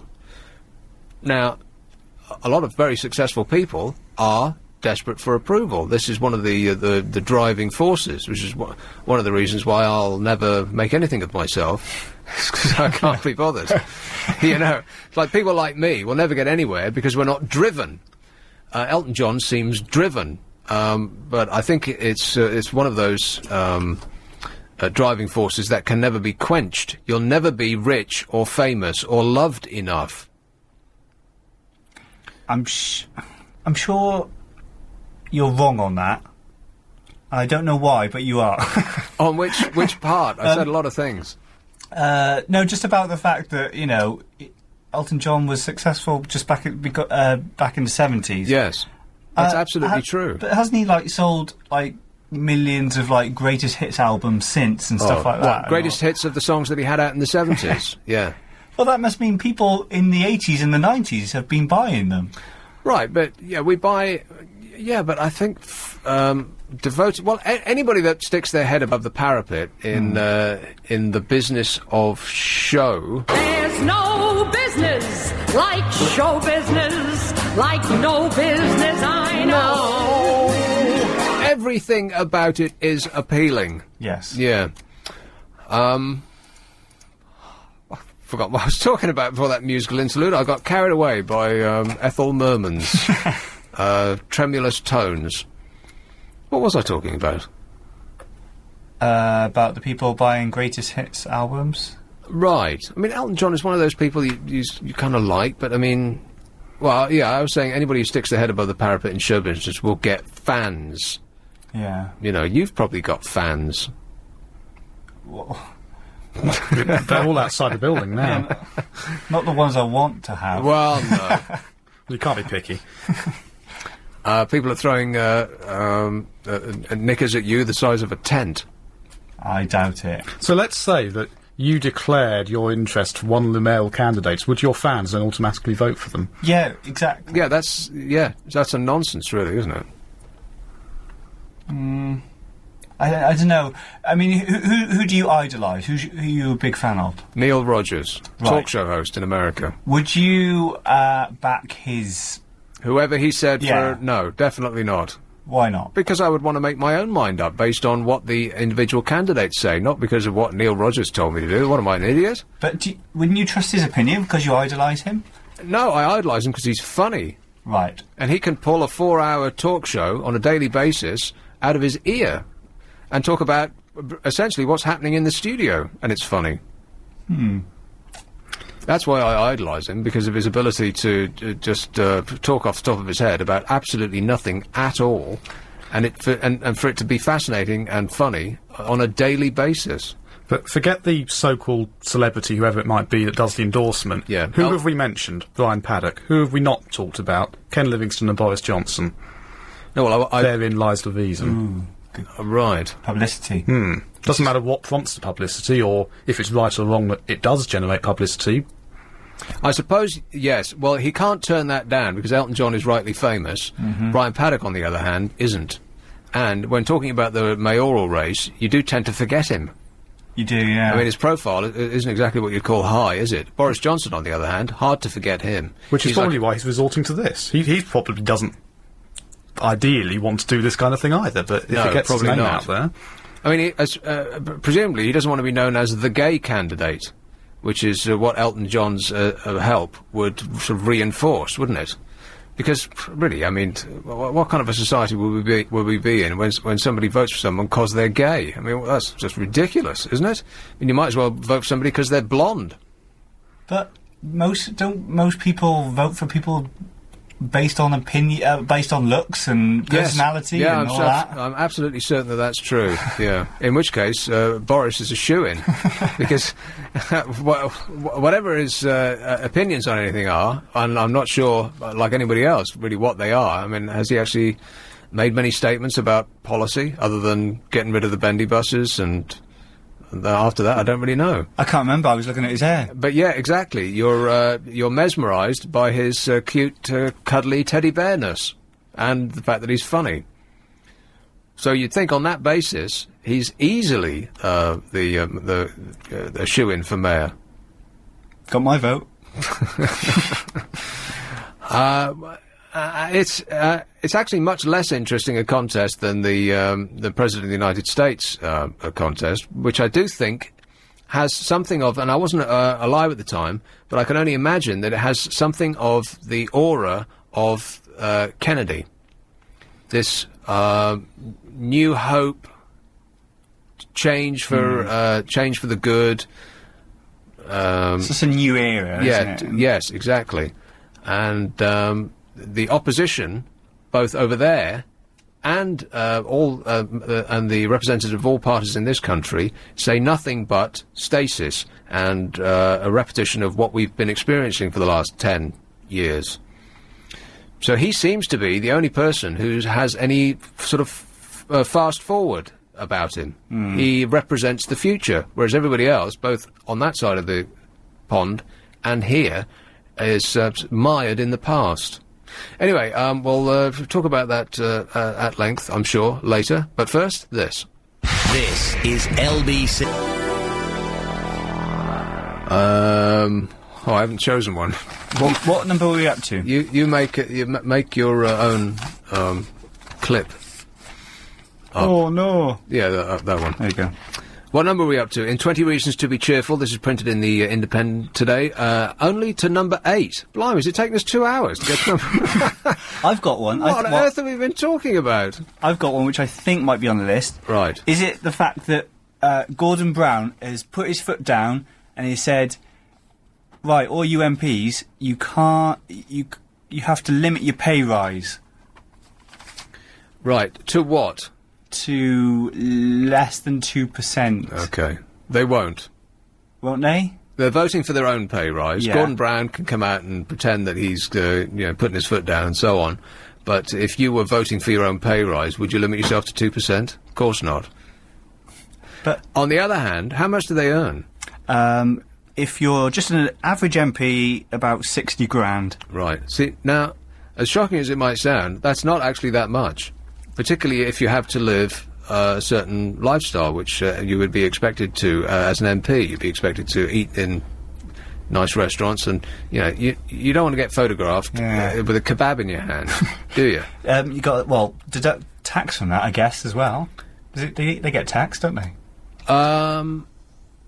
They must do. Yeah. I suppose so. One thing they do get, of course, is a delicious pension on our money. And expenses. And a massive amount of expenses, yes. So the headline figure of 60-odd grand, that is a fraction of what they actually would take home. Let's say it's 100,000 or 120 in total. Which, again, if you are tasked with leading the country, which essentially is running the country's biggest company, ain't that much. But I would do it. Form an orderly queue. On night.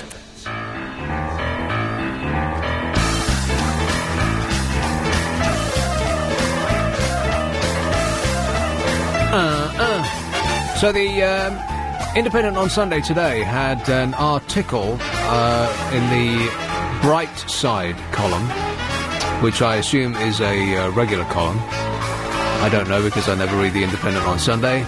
Who does? It says, bad debt, stomach bugs, flu, falling house prices, rising petrol prices. By the way, it's $100 a barrel. It's going to go to $120, maybe $150 a barrel. We're doomed. They have invented a car that runs on air. Did you read about that? Compressed air. How fantastic. You get to fill up at a petrol station, and it doesn't have the same problems that, all these other alternative fuels have, because there aren't any petrol stations that actually service them. Air, you can get that anywhere, right? It's just compressed air. You stick it in your car. It takes you something like 20 minutes to fill up your car with compressed air, and it goes for, and I can't remember the exact figure, so I'll just pull a number from space, 500 miles without needing a refill. And because it's compressed air, the only thing that comes out the back is air. Isn't that fantastic? Why don't we get on with it? So when can we have this, please? I don't know. They've invented it, and it exists. I've seen it working. Presumably it's utterly quiet. completely green. Mm. Let's go. That's it. There's no, yeah, those are the two benefits. I know. Let's move. Plus, it's free. Air is free, right? I mean, you'd pay a small charge, I imagine, for the compression of it. Yeah. But they don't have to they don't have to stick a derrick in the North Sea and dredge it up from a mile below the Earth's crust, do they? I hope not. So it'd be free, basically. And wouldn't it be nice to remove our dependency on that area of the map? I mean, that would solve so many problems in an instant, wouldn't it? But chief among it is that it would be free and quiet. You know, we're going to look back in, assuming that we're all still here, in 50 years' time and think and look at the situation that we're in now in much the same way that we look at how the country used to be in the Industrial Revolution. You could barely see the glass in front of your face that was so smoggy. But it's going to be thought of as a pretty dirty time to be alive, when we think that we're all clean and pristine right now. So what you're saying is we're quite dirty at the moment, aren't we? Filthy, yeah. Dirty and noisy. I mean, the combustion engine is just way past its sell-by date. It is old technology. I mean, I know it's been honed to perfection, but by the time technology gets honed to perfection, that means that it's time to change it. But the thing is, even though we're filthy at the moment, the damage is already done, isn't it? You know. Can we really clean the planet up that much? Yes, I'm sure that the planet, without our intervention, would clean itself up in a jiffy. Oh, do you reckon? Yeah. We just have to... I think cars have got to be the number one problem. Polluter, yeah. And cutting emissions and giving people £25 fines for driving in the centre of London. This is all tinkering. This isn't really going to make any difference at all, because China has got 1 billion people, an ever increasing number of people who are becoming ever richer and want what we've got. They want fridges that you can walk inside. They want TVs the size of a tennis court that you can hang on the wall. And they want a car in the driveway. Of course they do. We've got it. Why shouldn't they? And so when they get their act together, which they're doing rapidly, and India gets its act together, then as a planet, I mean, if we reduce the car emissions in the Eurozone, as they're insisting on doing, much to the displeasure of German car manufacturers, all of whom will be, well, their business plan's out the window, really, isn't it? What are Porsche going to do? They're some of the most polluting cars on Earth. They're terrific to drive, I've heard. Never actually been in one. But they look so pretty. They don't. They look like... They look like silver bullets. They look like a suppository. Oh, come on. But then I suppose anything that's has been sculpted by wind looks like a suppository. Yeah, pretty much. Yeah. Anyway, where were we? Oh yeah, air-compressed cars. I wish they'd just get on with it, because of all the alternative fuels that they've come up with, doesn't that sound like the best? I mean, they've got hydrogen cars. But, of course, a minor traffic accident and they'll explode. Yeah, I don't want to run into one of those anytime soon. Exactly. But, yeah. But petrol oil companies, they'll never allow it, will they? Well, you wouldn't think so, no. That's the problem. You want to get into the compressed air business now. Yeah. Air futures. That's what you want to put your money in. But how fantastic would that be? All you need is air, like the Beatles sang. All you need is air. Would you have to store it though? Store the air? No, I think you just have to compact it, and I don't know how they do that. But they have compressed air for all sorts of things, don't they? I guess so. I saw it on the news. I saw the future. I can't pick a hole in it, really. But the thing is, there's got to be a hole in it. It sounds too good to be true. And there's a hole in it because otherwise we'd already be doing it. I suppose you do need quite a lot of energy to compress all that air. Yeah. But not as much energy, surely, as drilling all out the North Sea. True. No, they've just invented it. This company that is being run by an ex-Formula One racing driver, whose name I haven't heard of, They had to get money from India, I think. Nobody wanted to back them. Everyone thought they were a bunch of hippie loons. And so they eventually got some money, and they've come up with this thing. It's a van. It looks really ugly. Yeah. But then, it's a van. What do you expect? But it looks but as an idea, I just can't wait. Because the annoying thing about cars is not only do they pump out all that black stuff, but they're noisy. That's the irritant about cars, is how much noise they make. It's almost impossible in this country to get to a place where you can't hear cars. That incessant drone that, you could be living in a National Trust property. Yeah. At the end of a 5-long-mile drive, and you're on the top of the hill, and it's rolling fields for as far as the eye can see, and yet still, in the distance, amongst the utter peace and quiet, will be that background hum of a distant motorway. You just can't get past. You can't get rid of the noise of the car in this country. Oh, I thought you meant the noise from being in the car. Well, that would help as well. But you should just get one of those cars with double glazing. Not many come with double glazing. I'm not on that kind of money. Let's have Finchley. Hello, Rusty. Hello, young Nick. How you doing, mate? Good, thanks. I was listening to your newscaster earlier on, and I know you pulled him up on one area, so I thought to myself, I'll pull up on another two. Go on. Right? Because most people nowadays don't buy records anymore, do they? They buy either CDs or they download. Yeah. So the record sales basically really almost non-existent on them. Right. So I don't know what he was talking about there, really, with record sales. And in actual fact, I was just showing his age, probably. I mean, it's like a generic term for music that's bought, I suppose. Absolutely. And the Britney Spears single, which went up 37 rungs this week, from 46 to 19. Yeah. Well, in actual fact, that was only on downloads. The single doesn't come out until tomorrow. Aha. Well, now we have the facts in full. You do indeed, yes. I know for a fact that it's out tomorrow on the single, because it's been in the chart for 2 weeks. I think it was 2 weeks. It came in at 46, I think. And downloads alone. 46 with a bullet. I have got no idea what it sounds like. Is it good?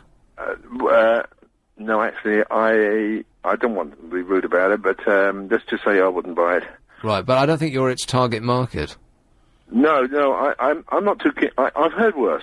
But then again, I've heard a hell of a lot better. The problem with Britney Spears is she started her career with what is undoubtedly going to be the peak of her career. That first song, Hit Me Baby One More Time, one of the greatest songs in the history of pop music. Well, that was in 1999. Right, what's that got to do with it? Well, you know, when you think about some of these artists who do strike out and they last for years and years, I'm sure that the actual fact that the downloads of this latest single is simply because that Britney Spears, in all the papers that I've been reading this week, I think she's been in every one, isn't she? Yeah, it's not despite her current problems, it's because of her current problems. That's right, yeah. That's right. Yes, all right. I heard you pick that up early on. Yes. Okay, thanks a lot, Rusty. You look after yourself. Cheers, mate. Ta-ra. Yeah, that is the point about Britney Spears, isn't it? That might be one of the reasons why she's having such a problem at the moment, because she could never achieve the heights of her very first foray into this business. Dang, dang, dang. Oh, baby, baby. And we've all got a vivid image of her in the school corridor doing her little dance. Not only one of the greatest singles ever, and I stand by that. As a song, it's fantastic. That Scottish band, why does it always rain on me? Travis did do a live version of Hit Me Baby One More Time, which is riveting. It's absolutely fantastic. They do it quite slow, don't they? They're very slow, and it's actually if you sing it slowly, it's actually quite, because it's the Britney Spears version is all sugary with sprinkles on top. Yeah. But Hit Me Baby One More Time is actually not a nice thought, is it? And Travis bring that out in the song, so the song can be read in many different ways. It's a it's almost the perfect pop song with the perfect pop video. Her career started on like a high that precious few people have achieved in pop music. Michael Jackson, Madonna, and then you start to run out, don't you? Yeah. And ever since, she's been on a downward slope, like being a child actor who has a hit with the first film, like the kid in E.T. Who was that? Elliot. Elliot. Yeah, what was his name? Oh, do you mean the kid or the girl, Drew Barrymore? Yeah, Drew Barrymore, that's right. Drew Barrymore. Was in one of the most successful films in the history of cinema as her first outing, and then went wildly off the rails, because how do you follow that? That's Britney Spears' big problem. How do you follow that? But the thing is, Drew Barrymore, has kind of done very well for herself since. Lately. Yeah. So, but she had Britney Spears type problems for a long time. Well, I think it's just one of those things that because you've reached the top of your game so soon on, you feel like what left is there to do, and you just don't know where to turn. Right, which is why I feel fortunate in that I've always been a loser, and I can only go up. New for 2008. Extremely well. I'll say Thornton Heath. Hi, Sam. Hello. I just rang. Hello, Nick. Hey, Sam. I'm not sleeping tonight. I'm not sleeping early tonight. I don't feel sleepy. Right. Well, then don't. I was watching telly. I was watching a film, a ghost film, so it's freaking me out a bit. But the thing is, give you the willies. You know what? The Britney film. I mean, what was I saying now? The Britney single. You said was the best pop record ever. I totally disagree. Well, that makes you wrong then, doesn't it? No, because a lot of the male population might say it was the best. But even as a female, I liked a lot of female singers, and I don't think that was the best at all. Right. And because it just did nothing. What, the one that goes dang, dang, dang? Yeah. Oh. It was rubbish. Come off it. It was rubbish. Have we got that song in our little database here? No, it's annoying. No, it ain't. It's absolutely fantastic. It's average. You're out of your mind, Sam. Get some sleep. Did I tell you what one I think was No. best pop? Mike Flowers' Pop Wonderwall. I love it. I've got it now. I was searching all over Croydon for it. Right. What is a Wonderwall, by the way? I think the lead singer of Oasis might be able to tell you. Okay, I'll get him on the phone straight away. Thanks a lot, Sam. Here it is. That's all we need to hear right there. That first piano bit, and I saw the chap who wrote that. Oh yeah. And he sat down on the piano and he said, it's just a couple of notes, dang, dang, dang. In fact, it's two notes, dun, dun, dun. One struck once and one struck twice, and it's one of the greatest moments in the history of recorded music. Am I right? It is, but it sounds really familiar to a James Bond number as well. Dun dun dun. Dun, That's the one. No. Dun, is it GoldenEye? Dun dun dun. GoldenEye Yes, I know what you're talking wasn't about. GoldenEye by Duran Duran? Dun dun dun dun. That's the one. Yes. Dun, I can't think of the rest. No. Dun dun dun dun. It's an extra note in there. Sorry, totally going off. You're like one of those people who goes into a record shop and says, "Have you got the one that goes?" And they go security. Yeah. In your mind, you have orchestral backing and choirs, and it sounds fantastic in your mind. What comes out your mouth is sounds like you're having a fit. Well, James got it. Must be on the same Nothing level. like it. Oh. Let's have Hampstead. Hey, George. Hi, Nick. George. A Wonderwall is what we're going to have surrounding London. Through Andy London? Surrounding London. Oh, surrounding London. What is now the M25 is going to become the Wonderwall. That would be a good idea. Keep the riffraff out, eh? No, we're homes for millions of people. It would be a wall that people would live in and would have all new schools and hospitals and everything built into it. Oh, right. Oh, well, now you're making perfect sense. Good. I wanted to talk about democracy in the Mayor for London election. As you know, I'm hoping to get involved with the brand spanking new London party, and we're looking for a celebrity candidate. I'll do it. To front it up. Would you do it? I'm not a celebrity. You are a celebrity. No, I'm not. No one's ever heard of me. Yes, they have. You have to get somebody that people have actually heard of. Somebody that's, celebrated. I'm not even celebrated in my own flat. Okay. So imagine it, though. Imagine that we did have a celebrity candidate, and that candidate was standing on a platform of allowing the people of London to vote for London to become a self-governing city. Yeah, that's just a nonsense. I've seen that film, Passport to Pimlico. No, this is the future. This is a future where there's no countries. I seriously doubt that, George. Why do you doubt it? Well, it sounds like you're repeating the lyrics of a John Lennon song.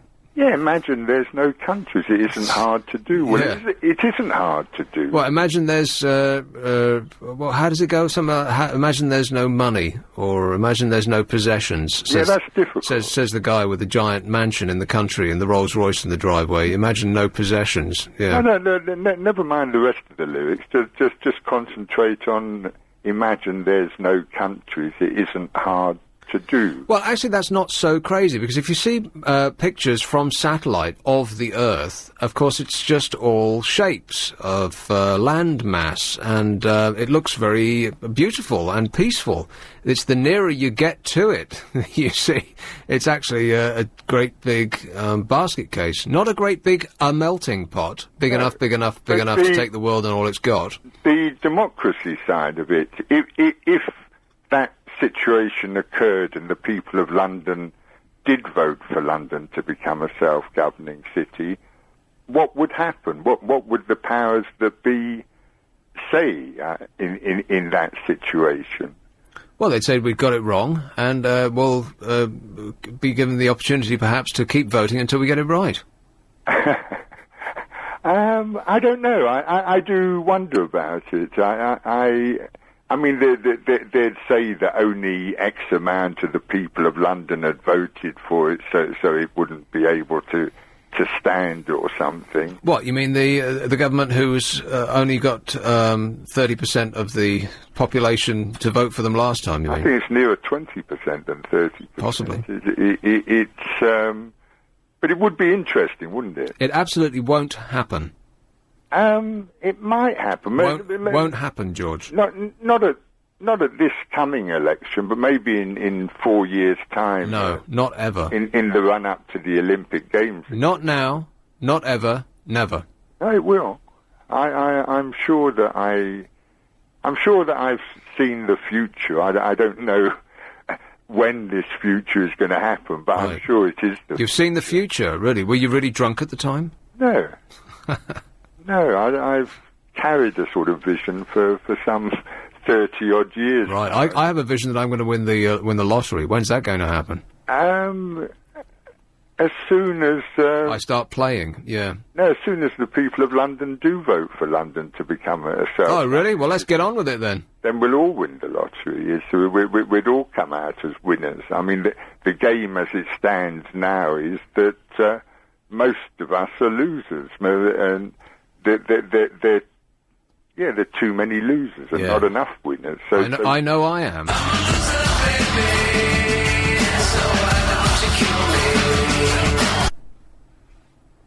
Hello? Yes, George. So it was a musical interlude.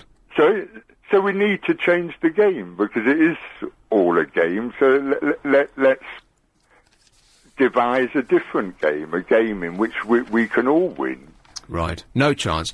One of the reasons to be cheerful that the Independent mentioned today, and we're up to number 8, was the petition on the number 10 website, which I'm looking at right now, calling for Jeremy Clarkson to be made Prime Minister, has been signed by only 32,714 people. It's actually changed. Now it's 36,092 people. How long has that been going? I don't know. It's got an end date, but not a start date. Our petition, Russell Brand for mayor, has only reached about 6,500. Right. Why'd you pick him? Because I think he's charismatic and people are interested in Russell. I said to you his book would be a success. It's the best-selling book out there. Well, it was the best-selling at Amazon this Christmas. We sold something like 500,000 copies. I mean, it's pretty remarkable. I think it's pretty remarkable. It sold 500,000 copies, presumably because it's a series of stories about sex and drugs, in much the same way that The Sun sells and the News of the World sells so many copies, because it's a series of stories about sex and drugs. However, if you look at his television appearances, no one's watching. Yes? People are interested in him. People are interested in him because he has the most fantastic public relations department, and he's in the tabloid press on a daily basis. If people were actually interested in him, then they'd be watching his TV shows. They're not. Yes? I don't know. I'm telling you. Yeah, but where are his TV shows? But I rest my face. Nothing more need be said. Yes? I think you picked the wrong horse there, George. I don't think so. Jeremy Clarkson would have been a better bet. Maybe. People warm to him. Should we go for Clarkson? Well, if he, by some slim chance, doesn't make it to Prime Minister, then maybe he will accept Mayor of London, yeah. And then we'd introduce free public transport, so there'd be less cars. I think he would ban all public transport and issue everyone with a Lamborghini Gallardo. No, Listen, George, I've got to go because the new news is coming. Perhaps there'll be something good in it. I'm sure there will. What are the odds? This is LBC. Is LBC... I really like you. Do you like me? It seems hard to believe that for 2.5 hours I've been trying to get through this list. It's only 20 points long. Oh, by the way, we found our clip as well of the Britney and the James Bond film. Oh, yeah. It's, Let's hear Britney first. All right. Do we have the technology? Oh, baby, baby. I would like to sit here and listen to that all the way through, wouldn't you? But that would be wrong. It's not a music station. It's a talk station. Play it again. Britney again. If only I had a waistcoat on right now, I'd be flashing you. Yeah, you didn't have to wear the school uniform. And the other one?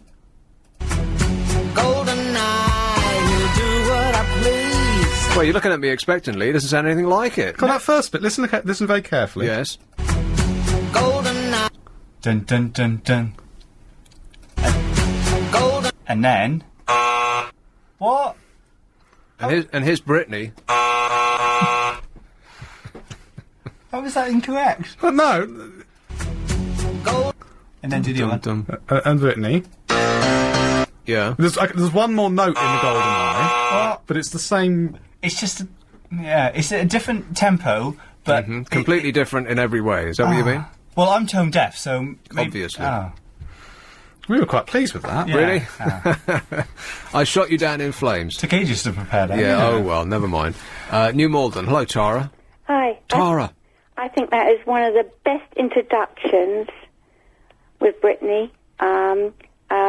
It's the best, one of the best openings to any pop record ever made. Absolutely. That there's 3 chords, yeah. And then you've got to expect. Pardon? And she pulled it off, or the guy... Yes, she certainly did, yeah, I saw the video. Yeah. I just thought it was brilliant. It is brilliant, there's no doubt about it. Thank you. And I'm sorry the way things have gone for her, but she was good, and her musicians and her writers and everything, but those first 3 chords are brilliant. Which, of course, didn't have anything to do with her. She just happened to be on that train as it left the station, yeah, so to speak. Yeah, but, brilliant. All right, thanks a lot, Tara. Thank you. Cheers, minute, Tara. Yeah, it's she's right. It is fantastic, and I think that is the kernel of her problems. The fact that, as I say, she did start so very high, and has been failing to reach those heights ever since. Principally, I suppose, because no one's written her a song that good. But the thing is, once you've reached that high, why should you try and continue with that level of success? Why don't you just count, go and live in your big mansion and count your millions? Because those are, I mean, some people do. I mean, the one that's just sprung to mind is that Stock Aitken and Waterman pop moppet. Who's that? Never gonna give you a... whatever he was called. He had that one hit. Yeah, Rick Astley. Yeah. And, I think he's a millionaire something like 10 times over from that. Extraordinary, really. I mean, he lives in, I think he owns Virginia Water or some such place. But that's the thing, I don't think I would want to work again if I made that amount of money. And that's the reason that, and neither would I. And that's the reason that you and I will never be successful. Because the people who are successful, note, are the ones that don't stop when they've got £10 million in the bank. Because the money isn't the thing. It's the adulation that they crave. It's exactly right, which is why Elton John still probably looks at the sales returns to see how his latest release is doing. Why he would care, how much money does he need, it seems extraordinary. But it's not the money, it's the positive reinforcement. But the public, or perhaps just the media, do like to scoff at people. Oh, where are they now? Whatever happened to them? Yeah. Mm. One-hit wonder. It's their how stock tragic. in trade, yeah. So we, in a way, look down on people that do say, OK, had my fame, thank you very much. Enough. Yes, in a sense. Yes, as well, it depends. If you were famous, if you had the presumption to rise above your station initially and become famous, and wealthier than you used to be, as opposed to somebody who's just born into wealth, which we still, as a nation, doff our caps to, Lord and Lady of the Manor, who haven't done a bloomin' thing with their entire lives, they just got lucky by dint of birth. Those people we can't do enough for, right? Scraping around them, bowing, we go. But people who have risen above their initial station and then are sent back to it, well, I mean, in previous times, we'd be burning them at the stake, wouldn't we? We'd be stoning them to death. But now we have the modern equivalent, which is having the press do it for us, standing on their doorstep and photographing them as they go to their normal job. You know, doing the same thing that we all do, going out to earn a living rather than being famous. And we're going, ha ha, even though we're going to do the same sort of job. Yeah, exactly, because it makes us feel better about our miserable existence, which doesn't reflect well on us at all, does it? I mean, the nation's press reflect the nation's people, and as do the soaps. And I'm sure that what we're seeing is a mirror being held up to us. That's us, that is. The coverage in the Sun, the laughing, the tall poppy lopping, the hysterical enjoyment that we get in other people's misfortune, particularly if, as I say, they were presumptuous enough to to grasp success. But if you're right, and these soaps are a mirror of our miserable lives, that quote you there, then I think I would prefer to be on that side of the TV glass, earning the EastEnders wage, I think. Yes. Well, it's the same old thing. Who are the fools, them or us? Right. And the answer generally is us. Yeah. Or you. Who, me? Oh, any of you two. What? Let's have Bracknell. Hey, Jethro. Hi. Jethro. Yeah, I'm happy. Hope you're happy too. Yeah, happy. Happy. Unhappy, unhappy, very unhappy, unhappy, unhappy, very, very, very, very, very, very, very unhappy. Hello? Yeah. I was hoping you'd pick me up and said, as soon as I said, I'm happy, hope you're happy too, I was hoping you'd say David Bowie. It's from a Bowie song, isn't it? David Bowie, you mean? Oh, Bowie, tomato, potato, potato. Let's call the whole thing off. Let's call the whole thing off! Back to freedom! Don't make that final commitment, because it could be a terrible, terrible, terrible, terrible mistake. No, it could be the best thing that's ever happened to you. That's the other side of the coin. Look positively or look negatively. Is the glass full, empty, or half full? Is it draining away, or is it filling up? Women who are married are much happier and live longer than women who are single. Men, on the other hand, tend to die anyway. Because women's happiness, so a survey from some concerned scientists just found out that women's happiness levels depend on how their home life is going. Men's happiness levels and the level of cortisone in their blood and so on is dependent on how their work life is going. Yeah, it's a hunter-gatherer thing, isn't it? It's still there. And the women back in the cave cooking the soup and with baby at breast. Right. Lennon McCartney. Lady Madonna, children at your feet. Yeah, and that real-life Lady Madonna, the one who... Lady Madonna? Ciccarone, from Chicago. No, the one who... what was the song about the woman who died alone? Not Lady Madonna. Eleanor Rigby. Eleanor Rigby, yeah. Eleanor Rigby, nice old... Who lived in a church. Huh? Who lived in a church by the stream. No, Eleanor Rigby, the real-life Eleanor Rigby. Oh, the real one was there? Who died with no relatives and no one was going to go to her funeral. Oh, in Swindon. And everyone was very upset about that. Now it's going to be standing room only at her service. Just shows you the power of the media, though, doesn't it? Yeah, everybody wants to go and rubberneck that event. Because the point was that the dear old sweet soul had a media-savvy vicaress on, batting her wicket, basically. Vicaress. Well, what do you call priestess? I mean, what do you call female? I have no idea. Unwelcome, I think the church would say. Madam, call them madam, and unless you can find an expose on them, which you can sell to the people or the news of the world. Yeah. Anyway, moving swiftly on, just quickly from what you've said, 21.76% of the available electorate voted for what they call nowadays, New Labour, I never know. How much? 21.76%. Where did you get that figure from? I've written to newspapers about it in my sad life, so it remains in my brain. It's something like 56% of the population who voted of the universal electorate of 100%. Something like 35% voted for New Labour. So they made their landslide of 100 seats on less than 1 in 4 of the available electorate in the UK.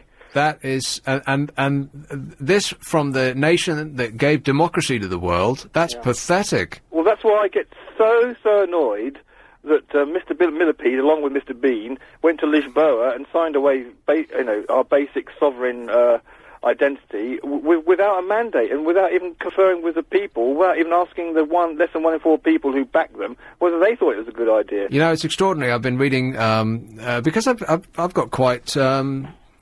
Excited is a strong word, but I'm going to use it anyway. Quite excited by the presidential race in America now, because this Barack Obama, crazy name, very sensible guy, seems like he's going to be the first. Now, he isn't actually black. He's half black, half white. But they call him black. They could easily have called him white. But he looks... What? Well, if he's half black and half white, wouldn't he be grey? That's not a very nice thing to say. I think you've got to watch your PC statements. I'd say he was mixed race.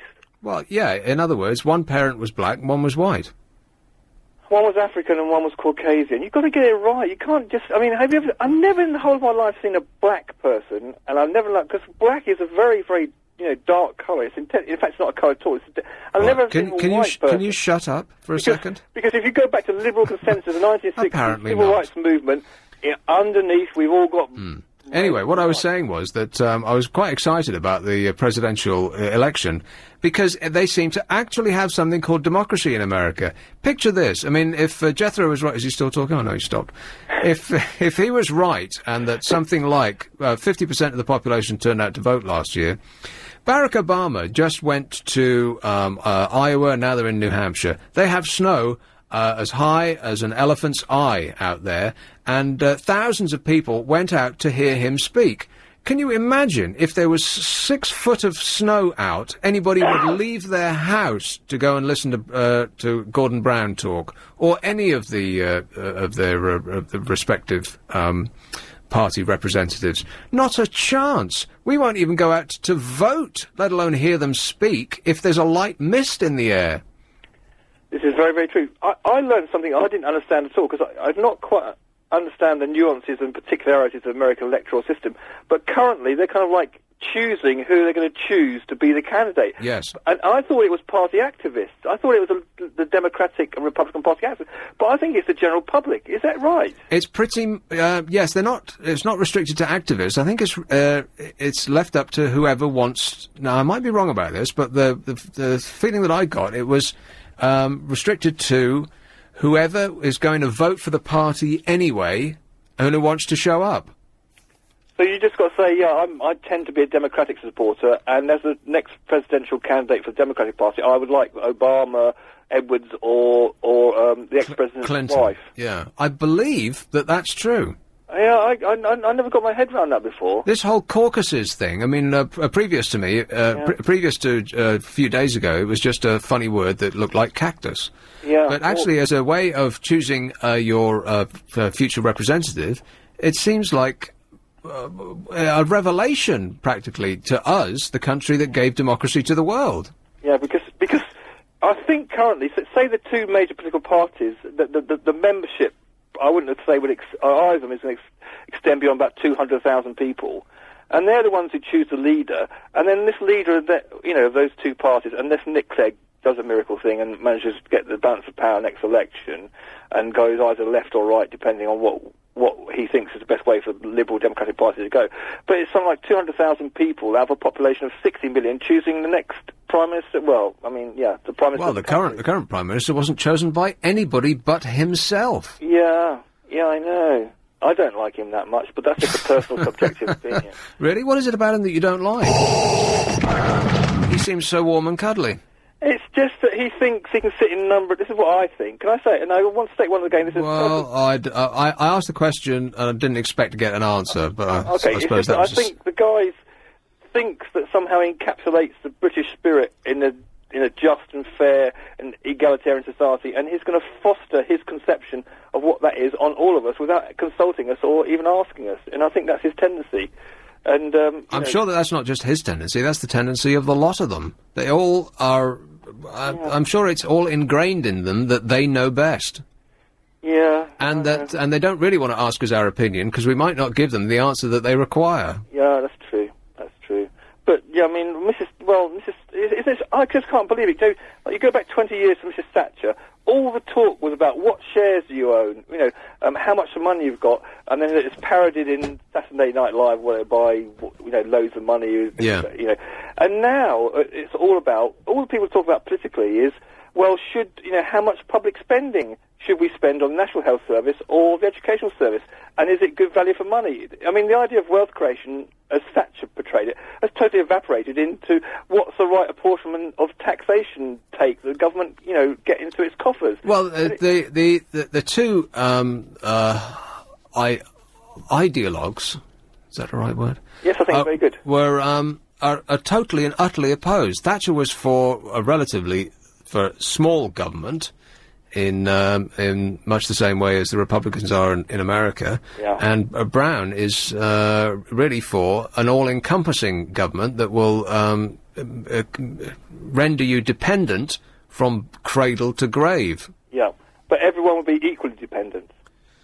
And whereas Thatcher was saying, look, if you can make money, get out there and do it. And if you can't make money, tough luck, because you can get left behind. Yeah, which is why she's very unpopular with a lot of people who got left behind. Listen, I'm being shouted at again. Thank you. Past a break. Thanks a lot, Jethro. Cheers, mate. 0845 6060 973. New for 2008. Going through this list, it seems to have taken us an extraordinarily long time, of 20 Reasons to be Cheerful, which was published in the Independent today. So far, we've got the nights are drawing out again. It's getting lighter later. Flying is safer than it's ever been. It's not much of a winter because daffodils are out already. You will not need to read the words Iowa caucus for another 4 years. The airport strikes are off. The pensions black hole has been plugged, apparently. I had no idea about that. Somehow, the FTSE 100 companies have found £75 billion down the back of the sofa. England's failure to qualify for Euro 2008 has guaranteed a whole summer free of tabloid hysteria and wags antics. I think that's wishful thinking. The petition on the Number 10 website calling for Jeremy Clarkson to be made Prime Minister has been signed by about 32,000, something like that, 32,000 people, which is a mere, they're saying this is as a positive, is a mere 0.07% of the electorate. What absolute nonsense. I mean, I enjoy Jeremy Clarkson's work just like everybody else, but what kind of an idiot would put a petition on the Number 10 website asking him to be Prime Minister? I mean, that's just juvenile, isn't it? That's real undergraduate stuff. And then 32,000 odd people signed it? What are you, 12? The thing is, just because, he's good at what he does on TV, doesn't necessarily mean he's going to be really good at being Prime Minister. Nobody thinks that he will. This is just like an undergraduate prank. I don't think it's meant to be taken literally. I think it's sort of a protest vote. A satire. Do petitions ever work? That's an excellent question. Do petitions ever work? Has any petition ever worked? I'm out already. Yeah. It's like protesting. Well, this is the sort of thing that you'd ask the audience, isn't it? Get on with it, then. Can anybody think of one that's worked? We haven't got much time left. 0845 6060 973. I bet we don't get one single call. What about the votes for women? Did that start as a petition, maybe? It's more of a campaign, I suppose. Yeah. But it's like protesting. Does protesting actually work, or is it just, making just a lot of noise and that's it? Right. Hippies flapping their gums. Yeah. Quite possibly not. Reason number 9. Happy people are healthier than pessimists, says a study of 3,000 adults by the University College London. Upbeat folk have lower levels of cortisol, a stress hormone that contributes to higher blood pressure, obesity and lowered immune function. Be happy. And one of the ways to be happy is through the physical means of arranging your face into the form of a smile. If you try, and I've said this before, it's absolutely true, you will fool your brain into thinking that you're happy by fixing a smile on your chops. Try it now. That's not a smile, that's a grimace. I'm not very good at smiling. Sure you are. You've got a lovely smile. Show it off, show it off. You supposed to show your teeth? Well, not necessarily. Oh. I mean, you don't have to give us the, what Marlon Brando called the full Flatbush Cemetery. Forced smiles never look good. In my opinion. No. Well, it depends. If they're really good, then you don't know they're false. Well, no, if you're asked to smile, it's not that you smile, it doesn't look good, whereas if you're smiling because you're naturally happy. Well, not really. Top models do it for a living, don't they? Or unless you're Kate Moss, in which case you just look grumpy and gormless for a living. Show me one photograph of Kate Moss smiling. I bet you can't think of... point to one single one. When she looks at her bank account. Well, yeah. Well, I look grumpy and gormless, so I'm not rich. She's not smiling when she looks at her bank account. She's laughing out loud. Here is Fulham. Hello, Rich. Hi, how's it going? Good, thanks. Just listening to your show, I was thinking that maybe the next vote for Prime Minister should be done by X Factor. Right. Put it to the public vote, Last time I know the British public voted more on X Factor than they did in the general election. Yes. Actually, that's you're not as crazy as you sound, Rich. That's a very good idea. Put them on television and we'll press the red button now. Exactly, and I'm shouting at them. Yeah, Well, yeah. Well, we've got to do something, because if only half the population can be bothered to go out and vote, and it's probably even less than that, because I'm sure that a lot of people were mysteriously voting twice, and a lot of write-in votes were made up in party headquarters. We're like a banana, a banana republic in this country, really, as far as the way the votes are rigged. It's shocking, but we've got to do something. Make it easier for people. In fact, make it compulsory. I mean, you can vote none of the above, but you've got to actually vote. I'm not sure about compulsory, because, some people don't believe in anything, do they, really? Right, well, then vote none of the above. which is a vote in itself, isn't it? Yeah, exactly, yeah. Well, I suppose. Well, all right. I think it's a TV vote, definitely. Yes, it would make perfect sense. Thanks a lot, Rich. Cheers, bye. Here is Alan. Hi, Nick. Alan. You're cracking up. I can't hear you. I have a tendency to upset you, so I'll keep this brief. Okay. You said you wouldn't get a call on anything about petitions, which actually worked. Go on. It's a bit geeky, but it's true. They named the first space shuttle Enterprise after they got many hundreds of thousands of signatures. Is that right? Check it on Google. I'm right. Huh. Okay. Thanks a lot, Alan. Take care. Is that true? Geeky, Trekkie, space nerds got the Enterprise because it was the Star Trek thing. Yeah, but that's Is that true? Even if it is, that's not really... Hang on a minute. Which came first? What? Star Trek. Star Trek came 70s. before the moon launch. But they landed on the moon in 68, didn't they? No, but the Enterprise was a space shuttle, not the moon thing, wasn't it? Enterprise was the name of a space shuttle, not the moon thing. Oh, the Enterprise is the thing we launched into never-ending space. Is that right? It's continuing to go out there? Is it? Sending a message it's just like a satellite. Of peace and love. Oh, right, okay. Is that true? I don't know. Well, Google it then. Okay. We've got 5 minutes. Yeah, but that's not really a great example of a no, not really. petition that's worked. No, it's not what we had in mind. No. Number 11 on reasons to be cheerful. British pigs lead the world. A Hampshire sow called Grumpy gave birth to 16 piglets on the 31st of December, bringing her total production for the year to 51.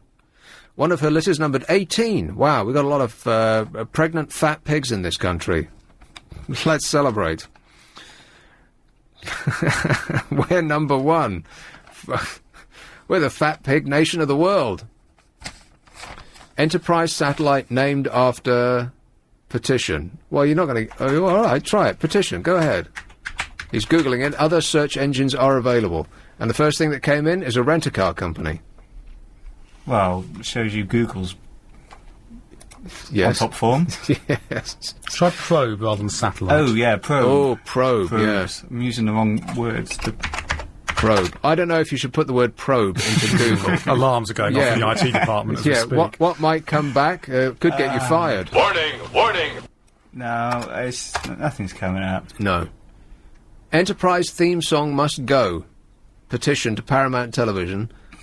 Click on that. Right. No, petition online. The petition has been created to ensure that the UPN television series Star Trek Enterprise will not be cancelled. No, go back. Right. Second one down on the list.